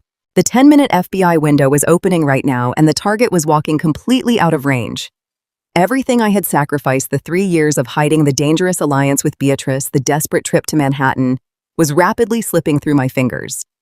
My entire chance at justice was walking out the door, and I was completely trapped in a sea of departing guests, watching my one shot at freedom disappear into the dark. The heavy, humid air of the Connecticut summer night clung to the south terrace of the Oak Ridge Country Club like a damp, suffocating blanket. The sudden and entirely unscripted announcement from Harrison Thorne had completely derailed weeks of meticulous federal planning in a matter of seconds. As 300 of the most wealthy and influential people in the pharmaceutical industry flooded out of the climate-controlled grand ballroom and onto the manicured stone patio, my heart hammered a frantic and terrifying rhythm against my ribs. The original strategy, crafted with David Langdon and the Federal Cybercrimes Division, was entirely dependent on a controlled indoor environment. The FBI technicians were sitting in an unmarked surveillance van parked 3 blocks away, their equipment specifically calibrated to mirror the country club's primary indoor wireless router. Out here under the open sky, surrounded by independent cellular networks and shifting access points, their signal intercept was completely blind. We had a 10-minute window to capture Liam logging into his secure device to prove his direct control over the illicit Cayman Island funds. If he did not authenticate his biometric data on the targeted network within that window, the bank's offshore server protocols would automatically cycle to a new encryption standard. The digital trace would fail, the evidence would vanish, and tomorrow morning Liam Davis would wake up a wealthy, untouchable man, while I returned to a life of scrubbing floors and hiding from a fraudulent criminal record. I stood frozen near the threshold of the massive French doors, holding a polished silver catering tray against my hip. I watched Liam walk confidently into the center of the patio. He was wearing a flawless custom tuxedo, projecting the image of a brilliant executive ascending to his rightful place in the 1%. He was smiling warmly at Jessica Thorne, holding her hand, soaking in the admiration of the elite crowd. But more importantly, he was clutching the black leather folio tight under his left arm. That folio contained the secure corporate tablet. Then I saw the club's general manager approach him. The manager bowed his head slightly, offering a polite smile. I could not hear the words over the ambient noise of the crowd, but I could clearly read the manager's deferential body language. He was offering to take Liam's belongings and lock them securely in the country club's main vault so Liam could enjoy the upcoming fireworks display without carrying a heavy leather case. Liam nodded graciously. He began to reach for the zipper of the folio to hand it over. A wave of cold, sharp panic sliced directly through my veins. If that tablet went into the vault, the biometric lock would remain completely untouched. The offshore accounts would stay safely hidden behind walls of bank encryption. The $2.5 million bribe Harrison Thorne had paid to frame me for federal wire fraud would remain an invisible ghost. I had spent 3 years suffocating under the weight of a ruined reputation. I had lost my nursing license, my life savings, and my dignity. I was not going to watch my only chance at justice get locked away in a steel box just because the billionaire CEO wanted to watch fireworks. The carefully constructed plan of stealth and subtle distraction was no longer an option. The shadows could not save me now. I had less than 60 seconds to force a deeply paranoid corporate executive to open a highly illegal offshore banking application in the middle of a crowded public space. I had to step directly into the blinding spotlight. I walked over to a deserted staging counter near the edge of the terrace. I set down my empty tray and picked up a larger, heavier silver platter. I carefully arranged 6 crystal flutes of vintage champagne on the polished metal surface. My hands were shaking so violently that the delicate crystal chimed together, creating a fragile and terrifying sound. I closed my eyes for one brief, necessary second. I thought about the sterile, unforgiving courtroom where I had been systematically destroyed. I thought about the crushing, relentless anxiety of dodging collection agencies. I thought about the sheer, unadulterated injustice of being erased by a man who viewed my existence as nothing more than a convenient stepping stone. I channeled every ounce of that profound pain into pure mechanical resolve. I opened my eyes. I was no longer Clara Vance, the temporary elite catering manager hired to oversee the tables. I was Tessa Caldwell, and I was coming to collect the debt he owed me. I stepped fully onto the south terrace. The transition from the quiet shadows to the brilliant lantern-lit patio was jarring. The crowd was a dense sea of bespoke silk and glittering diamonds. The chatter was deafening, a symphony of privilege and untouchable arrogance. I moved through them with a steady and measured pace. I did not keep my head bowed in the submissive posture of the hired help. I did not avert my eyes when wealthy guests glanced in my direction. I walked with the rigid posture of a woman who owned the ground beneath her feet. The head table had been hastily relocated to the far edge of the stone terrace, offering a perfect, unobstructed view of the dark lake where the fireworks barge was anchored. Harrison Thorne sat at the center of the table, scowling deeply as he dabbed at a faint red wine stain on his crisp white shirt. Beatrice Thorne sat beside him, projecting an aura of cold, aristocratic royalty. She caught my eye as I approached, her expression remaining entirely neutral, though I saw the slight tightening of her jaw as she realized I was breaking from the agreed-upon script. To Harrison's right sat Jessica, laughing loudly at something a board member had just said. Beside her stood Liam. He had his hand resting on the zipper of the black leather folio. The club manager was standing patiently right in front of him, hand extended to take the device away. Liam was entirely relaxed. He was completely unaware that the architect of his total destruction was walking directly toward his blind spot. I pushed through the final perimeter of standing guests. I stepped out into the clear open space surrounding the VIP table. The warm ambient lighting from the terrace lanterns caught the polished silver tray in my hands, casting a bright reflection across the stone pavers. "Excuse me, sir," I said. My voice was not particularly loud, but it cut through the surrounding aristocratic chatter with a sharp, incredibly clear resonance. I held the heavy tray out toward Liam, stepping smoothly between him and the waiting club manager. "Champagne before the fireworks begin," I offered, keeping my tone perfectly flat and professional. Liam turned his head toward me. He still wore that arrogant, self-satisfied grin. He reached out casually toward the tray, his fingers extending to take a crystal flute. He thought I was just another faceless servant, a minor convenience in his grand evening. He did not look at my face immediately. He looked at the glasses.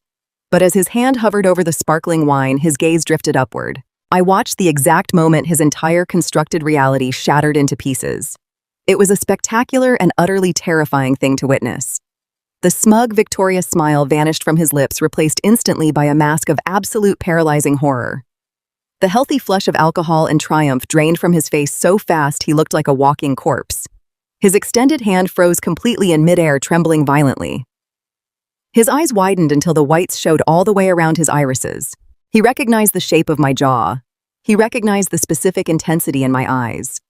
He realized that the woman he had framed for corporate sabotage, the woman he had ruined and discarded to save his own skin, was standing mere inches away from him. His mind, entirely fueled by guilt and paranoia, immediately jumped to the most violent and extreme conclusion.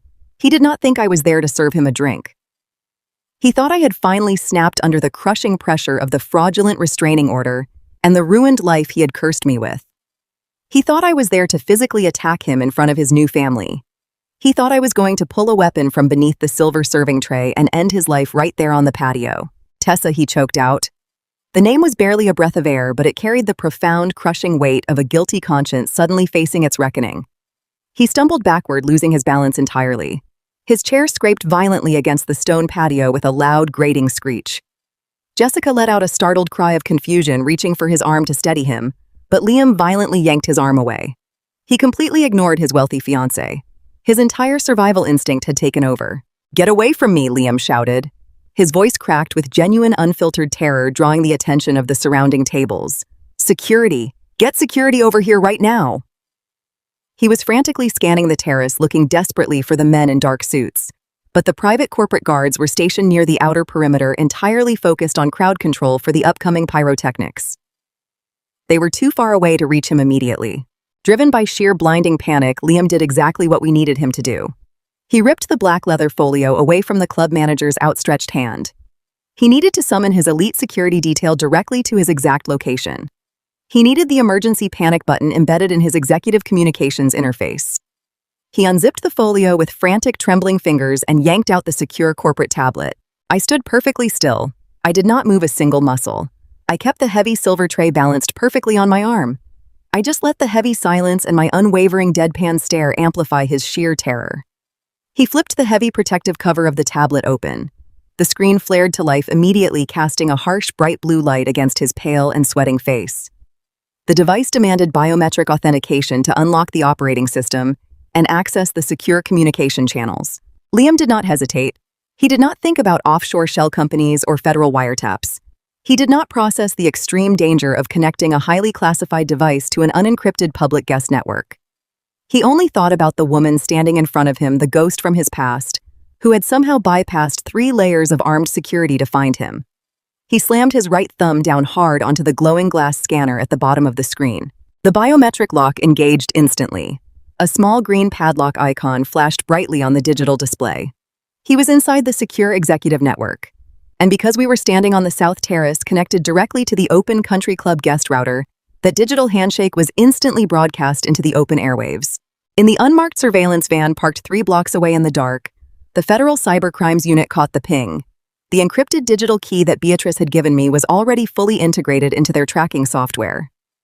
The absolute moment Liam's thumbprint authenticated his identity on that specific public IP address, the federal servers bypassed the complex Cayman Island firewalls. They were inside his private offshore shell accounts.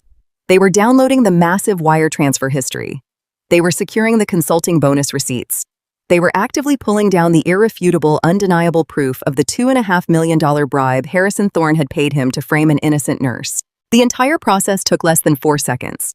Standing on that patio, watching him stare at the screen, it felt like an absolute eternity. The humid summer air of the Connecticut night was thick with the scent of expensive floral arrangements and the sharp, sulfurous tang of fireworks exploding over the dark lake. I stood completely still on the stone pavers of the South Terrace, holding the heavy silver tray balanced perfectly in my hands. Liam stared at me, and his face became a sudden mask of absolute bloodless terror. For 3 years, he had operated under the comfortable delusion that I was a broken and defeated woman hiding in the shadows of a ruined life. Seeing me standing mere inches away from his VIP table wearing a crisp catering uniform at his own elite engagement gala completely short-circuited his brain. But men like Liam Davis do not simply surrender when they are cornered. They survive by manipulating reality. I watched his panicked eyes dart wildly around the crowded terrace, taking in the 300 wealthy guests, the pharmaceutical board of directors, and his billionaire future father-in-law. I saw the exact terrifying second his survival instinct kicked in. He blinked hard violently, banished the fear from his expression, and immediately slipped right back into the role he played best. He became the innocent, persecuted victim. He pointed a trembling finger directly at my chest and raised his voice so the entire patio could hear him over the booming fireworks. Security, he shouted with his voice ringing out in a perfectly manufactured tone of desperate alarm. Get this woman away from me right now. The country club manager rushed forward with his face pale from sudden embarrassment. Wealthy guests began to step back, forming a wide, horrified circle around our table. Whispers rippled through the crowd like a sudden chill wind. Liam quickly reached out and pulled Jessica Thorne behind his shoulder, acting like a brave protector shielding his bride from a dangerous lunatic.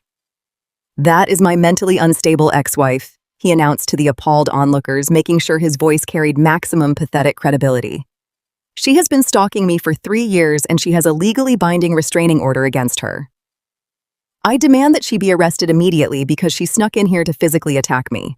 2 massive private security guards in dark suits immediately shoved their way through the crowd with their eyes locked onto me.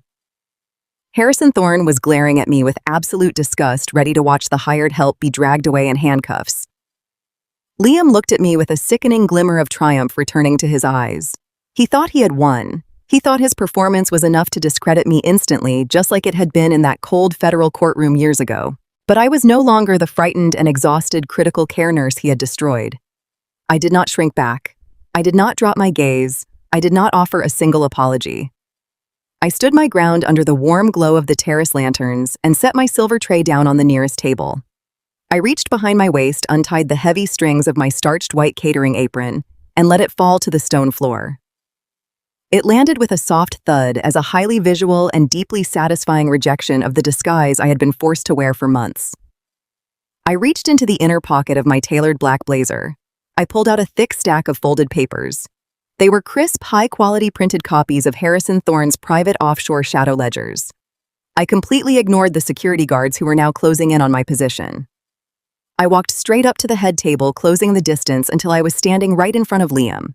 I slammed the thick stack of documents directly onto his pristine porcelain dinner plate. "Take a very good look at your future, Liam," I said with my voice eerily calm and entirely devoid of fear. Then, before the massive security guards could grab my arms, I pivoted smoothly and stepped right up to the microphone stand that Harrison had abandoned moments earlier. I gripped the cool metal of the microphone with both hands. I looked out at the vast sea of bewildered and incredibly wealthy faces staring back at me. "My name is Tessa Caldwell," I said. My voice echoed across the massive stone terrace, amplified heavily by the professional sound system, completely drowning out the ambient noise of the crowd and the distant fireworks. I am a registered critical care nurse, and I am the woman Liam Davis deliberately framed for federal crimes so he could buy his way into this family. The silence that suddenly fell over the elite country club was absolute and suffocating. 300 people completely stopped breathing. 3 years ago, I continued speaking with a slow and deliberate clarity.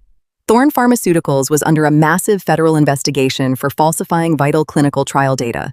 Liam Davis was the project manager responsible for that specific trial.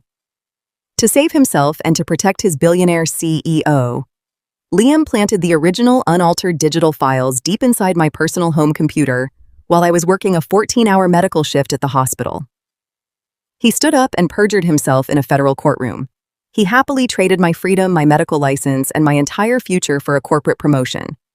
He let me drown under a mountain of legal debt so he could wear a custom tuxedo and drink vintage champagne. I raised my hand and pointed directly at the papers resting on Liam's dinner plate. But he did not just extort a vice president title from this company, I announced to the silent crowd. He was paid a massive cash bribe, a $2.5 million consulting bonus personally authorized by Harrison Thorne, and secretly routed through a hidden shell company in the Cayman Islands called Apex Logistics. Those papers on the table are the exact wire transfer receipts. The transaction dates perfectly match the exact week my apartment was raided by federal agents. I looked directly at the front row of tables where the Thorne Pharmaceuticals board of directors sat in their expensive suits. Their faces were completely frozen in absolute horror. I was meticulously dismantling their billion-dollar company live on a microphone, exposing a criminal conspiracy that would send their stock price plummeting into the ground by Monday morning. I was burning their empire to ashes, and they were entirely powerless to stop it. Jessica Thorne slowly looked down at the printed papers resting on the table. She stared at the name of the offshore shell company. I watched her perfectly manicured hands begin to tremble. She recognized the company name. She looked up at Liam with her eyes wide from a sudden and devastating realization. The handsome and brilliant executive she thought she was going to marry was a complete and utter fraud. He was a ruthless criminal who had destroyed an innocent woman for cash. "You completely lied to me," Jessica screamed with her voice cracking in a hysterical, unhinged rage. "You absolute parasite!" She aggressively pulled the massive diamond engagement ring off her finger and threw it violently at his chest. The heavy stone bounced off his expensive lapel and rolled away across the stone patio, sparkling uselessly in the lantern light. Harrison Thorne finally recovered from his paralyzing shock. His face turned a dangerous and violent shade of dark purple. He lunged across the dining table toward me, knocking over crystal champagne flutes and floral centerpieces. "Cut that microphone immediately," Harrison bellowed with spittle flying from his lips as he completely lost his aristocratic composure. He pointed a thick finger at me with his entire body shaking from uncontrollable rage. "I will sue you into absolute oblivion. I will bury you in defamation lawsuits until you do not have a single penny left to your name. You are a convicted criminal spreading malicious lies to ruin my family. Security, physically remove this lying garbage from my property right now." The two massive private security guards finally reached my side. One of them grabbed my arm roughly with his thick fingers, digging into my blazer, preparing to drag me forcefully off the terrace. But before he could pull me away from the microphone, the heavy wooden doors leading back into the grand ballroom burst completely open. The loud, sudden noise made everyone on the terrace jump. David Langdon stepped out into the humid night air. The legendary corporate whistleblower attorney wore a sharp navy suit projecting an aura of absolute and terrifying legal authority. But he was not alone. He was flanked by a dozen men and women wearing dark utility windbreakers with large yellow letters printed clearly across the back. The letters spelled FBI. The federal agents fanned out across the terrace, instantly moving with tactical precision to cut off all the exits. The country club security guards took one look at the federal badges and immediately let go of my arm, stepping back with their hands raised in compliance. David Langdon walked straight up to the head table. He did not look at the angry billionaire first. He looked directly at Liam Davis. "We have the digital trace," Langdon announced. His voice was calm, but it carried effortlessly through the quiet night air, sealing their fate. The Federal Cybercrimes Unit just successfully monitored a live login to a restricted Cayman Islands bank account originating from this public country club IP address. The biometric digital signature confirms that Liam Davis personally initiated the connection less than 10 minutes ago. We have successfully downloaded the entire unencrypted transfer history. It matches the physical ledgers Ms. Caldwell provided to us perfectly. We have everything. Liam Davis stared at the federal agents closing in around him. The reality of his situation finally crashed down on his shoulders with the undeniable weight of a falling building. The stolen money could not save him. The expensive corporate lawyers could not save him. His entire false life had just completely evaporated into thin air. His knees literally buckled beneath him. He collapsed onto the hard stone patio, weeping openly into his hands, looking exactly like the broken and pathetic coward he truly was. Harrison Thorne tried to take a step backward, desperately trying to distance himself from the collapse. But two federal agents were already moving aggressively toward him. Harrison Thorne, one of the agents, stated loudly while pulling a pair of heavy steel handcuffs from his belt. "You are under arrest for federal wire fraud, witness tampering, and multiple severe violations of the Sarbanes-Oxley Act. You have the right to remain silent." I stood completely still and watched as the agents pulled the furious billionaire CEO's arms firmly behind his back. The cold metal cuffs clicked shut around his wrists with a sharp final sound. It happened right in front of his major shareholders, his board of directors, and his elite social circle. It was the ultimate, inescapable public humiliation. The pharmaceutical empire he had built on lies and stolen lives was burning rapidly to the ground, and there was absolutely nothing his money could do to stop it. Amidst the flashing cameras of the guests and the absolute chaos of the federal raid, I slowly turned my head and looked toward the back of the terrace. Standing quietly in the shadows near the elegant garden doors was Beatrice Thorne. She was completely ignored by the federal agents and the panicked crowd. She looked directly at me with a calm and deeply victorious smile playing on her lips. She had wanted her husband publicly disgraced to destroy his company valuation before her divorce, and I had delivered the explosion perfectly. Beatrice slowly raised her crystal glass of amber bourbon in a silent, appreciative toast. We had made a dangerous deal with the devil in that locked study, and tonight we had both won our freedom. I walked off that terrace and out of that country club a completely free woman. My legal team used the overwhelming federal evidence to permanently clear my name. My nursing license was fully and formally restored by the medical board. The fraudulent debt was entirely erased, and I received a massive, life-changing financial settlement from the Thorne estate. Liam and Harrison are currently serving 20-year sentences in a federal penitentiary. Beatrice executed her hostile corporate takeover, flawlessly taking absolute control of the entire company, while her husband sat in a concrete cell. I'm sharing this story with you today because I want you to understand something vital about power and manipulation. Sometimes the people who are supposed to protect us are the ones secretly holding the knife. When toxic people try to convince you that you are weak, or when they try to bury you under their calculated lies, you have to remember that your truth is the absolute most powerful weapon you possess. Setting hard, unforgiving boundaries is not a betrayal. It is your fundamental right to survive. You do not owe anyone your silence just to keep their false peace. If this story resonated with you, or if you have ever had to fight back against someone who severely underestimated your strength, please take a moment to hit that like button and subscribe to the channel. Drop a comment below to let me know exactly where you are watching from and what time it is there. I want to hear how you have taken your own power back from those who tried to steal it. Check out the video on the screen right now for more stories about ordinary people finding the incredible courage to fight for their lives. Until next time, take care of yourself. You deserve to be seen, you deserve the truth, and you deserve to win. The morning after the chaotic engagement gala at the country club, the entire world woke up to a completely different reality. The financial news networks were already running the breaking story before the sun had even fully cleared the Manhattan skyline.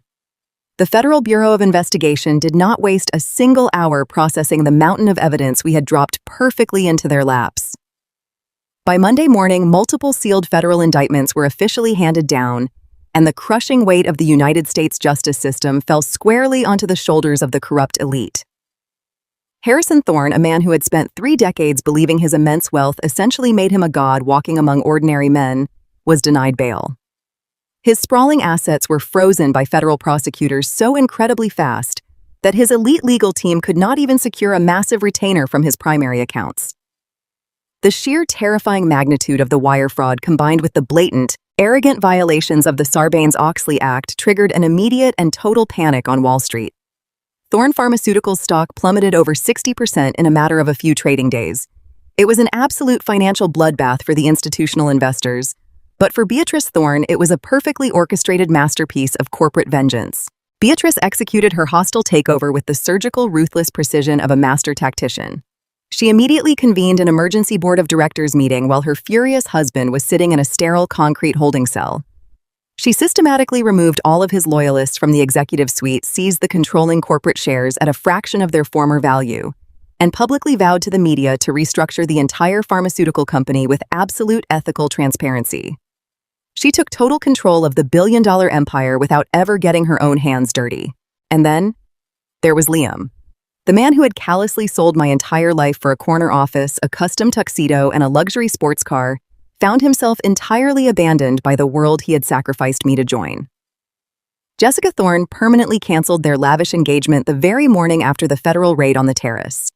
She did not just leave him. She hired a ruthless public relations firm to aggressively scrub any mention of their relationship from the internet, and the social registers treating him like a horrible disease she had successfully cured. Liam was promptly evicted from his sprawling corporate penthouse. His hidden offshore bank accounts were completely seized by the Department of Justice, and the high-powered, expensive defense attorneys he desperately thought would protect him simply refused to return his frantic phone calls when they realized he had absolutely no money left to pay them. He was ultimately assigned a weary public defender. I attended his formal sentencing hearing 6 months later. I walked into the grand federal courtroom wearing a perfectly tailored gray suit, my head held high, and I sat quietly in the back row of the gallery. I was there to watch the man who had ruined my life face his own absolute undeniable destruction. I remember the distinct heavy smell of the courtroom, a dry mix of lemon polish and old important paper. Liam was led into the room wearing a standard shapeless orange prison jumpsuit. He looked incredibly small, physically hollowed out, and entirely pathetic. The confident, arrogant executive was gone, replaced by a terrified man facing the brutal consequences of his own boundless greed. The federal judge, an older woman with sharp, unforgiving eyes, looked down at Liam from her elevated wooden bench.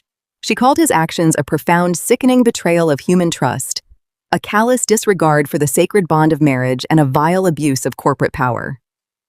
When the judge read the meticulous details of how he had knowingly planted false federal evidence on my personal computer, how he had willingly framed his own devoted wife just to cover up corporate medical fraud, the entire gallery murmured in heavy disgust. Liam did not look back at me. He just stared down at the scratched wooden defense table in front of him, crying openly. His shoulders shook violently as the tears streamed down his pale, defeated face. The judge sentenced him to 8 years in a maximum security federal penitentiary with absolutely no possibility of early parole. 8 long years locked inside a concrete box. I watched the bailiff place the heavy steel cuffs around his wrists, and I felt nothing but a profound, sweeping sense of peace. The monster was finally gone. With the offshore ledgers fully verified and Liam's recorded confession officially secured during his desperate plea negotiations, the false criminal record that had suffocated me for 3 long years was completely erased from existence. The exoneration process was a surreal, emotional experience. The exact same legal system that had once crushed me with terrifying speed now worked tirelessly to clear my name. The state medical board, the very institution that had hastily stripped me of my nursing license and publicly branded me a disgrace, issued a formal written apology. They reinstated my credentials with full honors, acknowledging their failure to look deeper into the fabricated evidence. I remember standing in my living room, holding that crisp official letter in my trembling hands, tracing the raised gold seal with my thumb. It was the physical, undeniable proof that I was no longer a disgraced outcast forced to hide in the shadows. I was a recognized survivor who had fought her way back to the light. But the most life-changing validation came directly from the federal government. David Langdon, my brilliant and fearless whistleblower attorney, had filed a formal claim with the Securities and Exchange Commission the very morning after our ambush at the country club. The SEC operates a specific, highly funded program designed to financially reward brave individuals who provide original, actionable evidence of massive corporate fraud. Because the shadow ledgers and the digital authentication key I provided directly led to the recovery of millions in illicit funds and massive corporate fines, the Federal Commission ruled entirely in my favor. David Langdon called me the day the SEC finalized the massive award. His voice, usually so stern and calculated, held genuine warmth and profound respect. He told me that my case was one of the most deeply satisfying victories of his entire legal career. He had watched billionaires escape justice for decades, but seeing a woman from the working class dismantle a corrupt corporate empire with sheer bravery and a stolen USB drive was something he would never forget. 3 months after Liam was sent to federal prison, a secure wire transfer cleared into my newly opened bank account. It was a massive multi-million-dollar payout. I sat alone at my kitchen table, staring blankly at the screen of my laptop, counting the commas and the zeros over and over again. I had spent 3 grueling years scrubbing marble floors for minimum wage, constantly terrified of collection agencies and sudden eviction notices. Now I legally possessed more wealth than Liam Davis had ever managed to steal. When the money actually hit my account, I did not celebrate with expensive champagne or a lavish, loud party.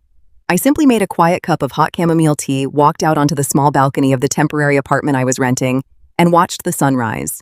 I watched the morning colors shift from deep violet to a brilliant, piercing gold, knowing deep in my bones that for the rest of my natural life, I would never have to worry about simple survival ever again. I did not go back to working grueling 14-hour shifts in a crowded, chaotic hospital intensive care unit. I genuinely loved nursing, and I deeply loved healing people. But I was completely done working within a massive, impersonal medical system that routinely treated its dedicated staff like disposable machinery. I wanted to create something entirely of my own. I wanted to build a sanctuary for healing that operated on my own terms. I spent several months quietly searching for the perfect location, and I finally found it in a beautiful, vibrant neighborhood just outside the city limits. It was a sprawling, historic brick building with massive arched windows that let the natural golden sunlight pour heavily across the restored hardwood floors. I bought the entire commercial property outright, completely in cash. There were no heavy mortgages, no demanding corporate loans, and absolutely no strings attached. I hired a team of incredibly dedicated, compassionate medical professionals and opened my own independent community health clinic. The clinic quickly became my greatest masterpiece.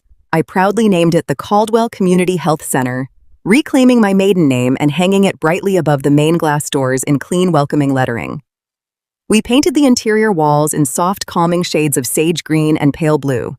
I filled the expansive waiting areas with comfortable plush chairs, vibrant live plants, and warm, soothing lighting.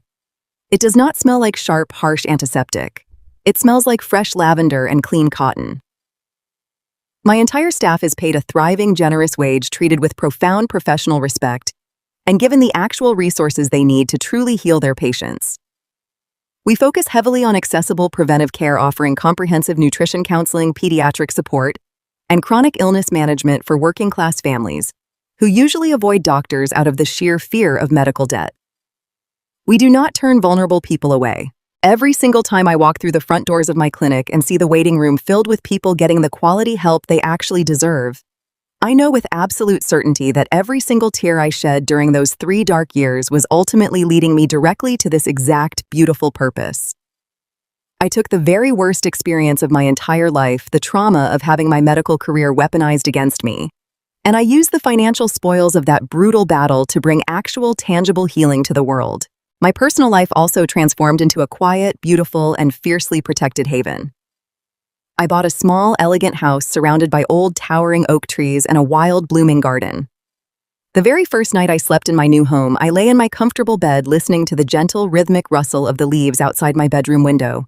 There was no cold fear tightening my chest. There were no heavy shadows of betrayal lurking in the corners of the room. I was completely, deeply safe. I owned the sturdy roof over my head.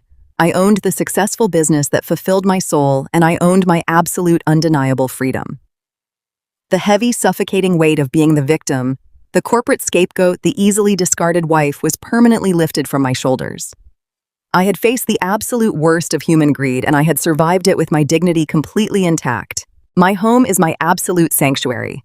It is a fully restored craftsman house with a wide, welcoming front porch and a kitchen constantly filled with bright morning light. I spend my quiet weekends out in the garden, working my hands into the dark, rich soil, planting beautiful blue hydrangeas and wild climbing roses. I do not own a single piece of furniture or a single photograph from my old life with Liam. Everything is entirely new, chosen specifically by me for me. When I sit in my cozy living room by the warm stone fireplace with a good book and a quiet cup of coffee, the silence surrounding me is not lonely or isolating. It is profound, rich, and deeply satisfying. It is the peaceful, hard-earned silence of a woman who fought a terrifying war and ultimately won. It has been a long, incredibly difficult journey from the damp, windowless basement of the Thorne estate to the bright, sunlit rooms of my own independent clinic. I learned profound lessons along the way that fundamentally changed my entire psychological framework. I learned that sacrificing yourself for someone else's selfish ambition does not ever guarantee their loyalty. I spent years working double shifts, completely shrinking my own needs and providing a comfortable, secure foundation for a man who viewed me merely as a convenient stepping stone.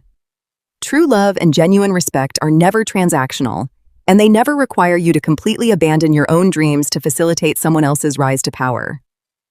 I learned that the truth will always leave a paper trail no matter how deeply the corrupt and the wealthy try to bury it in the dark. But most importantly, I learned that strong, uncompromising boundaries are your absolute best armor against a cruel world that will inevitably try to use you. You do not ever have to accept the false narrative that toxic people try to force upon you. You have the absolute right to stand up to gather your hard evidence and to fiercely demand the justice you so rightfully deserve. If you are listening to this right now, I want you to take a deep breath and truly realize your own incredible strength. If you have ever been manipulated, betrayed, or grossly underestimated by someone who arrogant enough to think you were too weak to fight back, I want you to know that you always possess the power to rewrite your own ending. Thank you for staying with me through this incredibly emotional and challenging journey. If my story resonated with you, if it gave you a spark of hope or validated your own painful experiences, please take a single moment to hit that like button and subscribe to the channel. It genuinely helps these stories reach the people who desperately need to hear them today. I absolutely love connecting with this amazing, supportive community, so please drop a comment below and let me know exactly where you are watching from today and what time it is in your corner of the world. Remember, your voice matters, your truth is valid, and you always have the power to take your life back. Until next time, stay strong, protect your peace, and take wonderful care of yourself.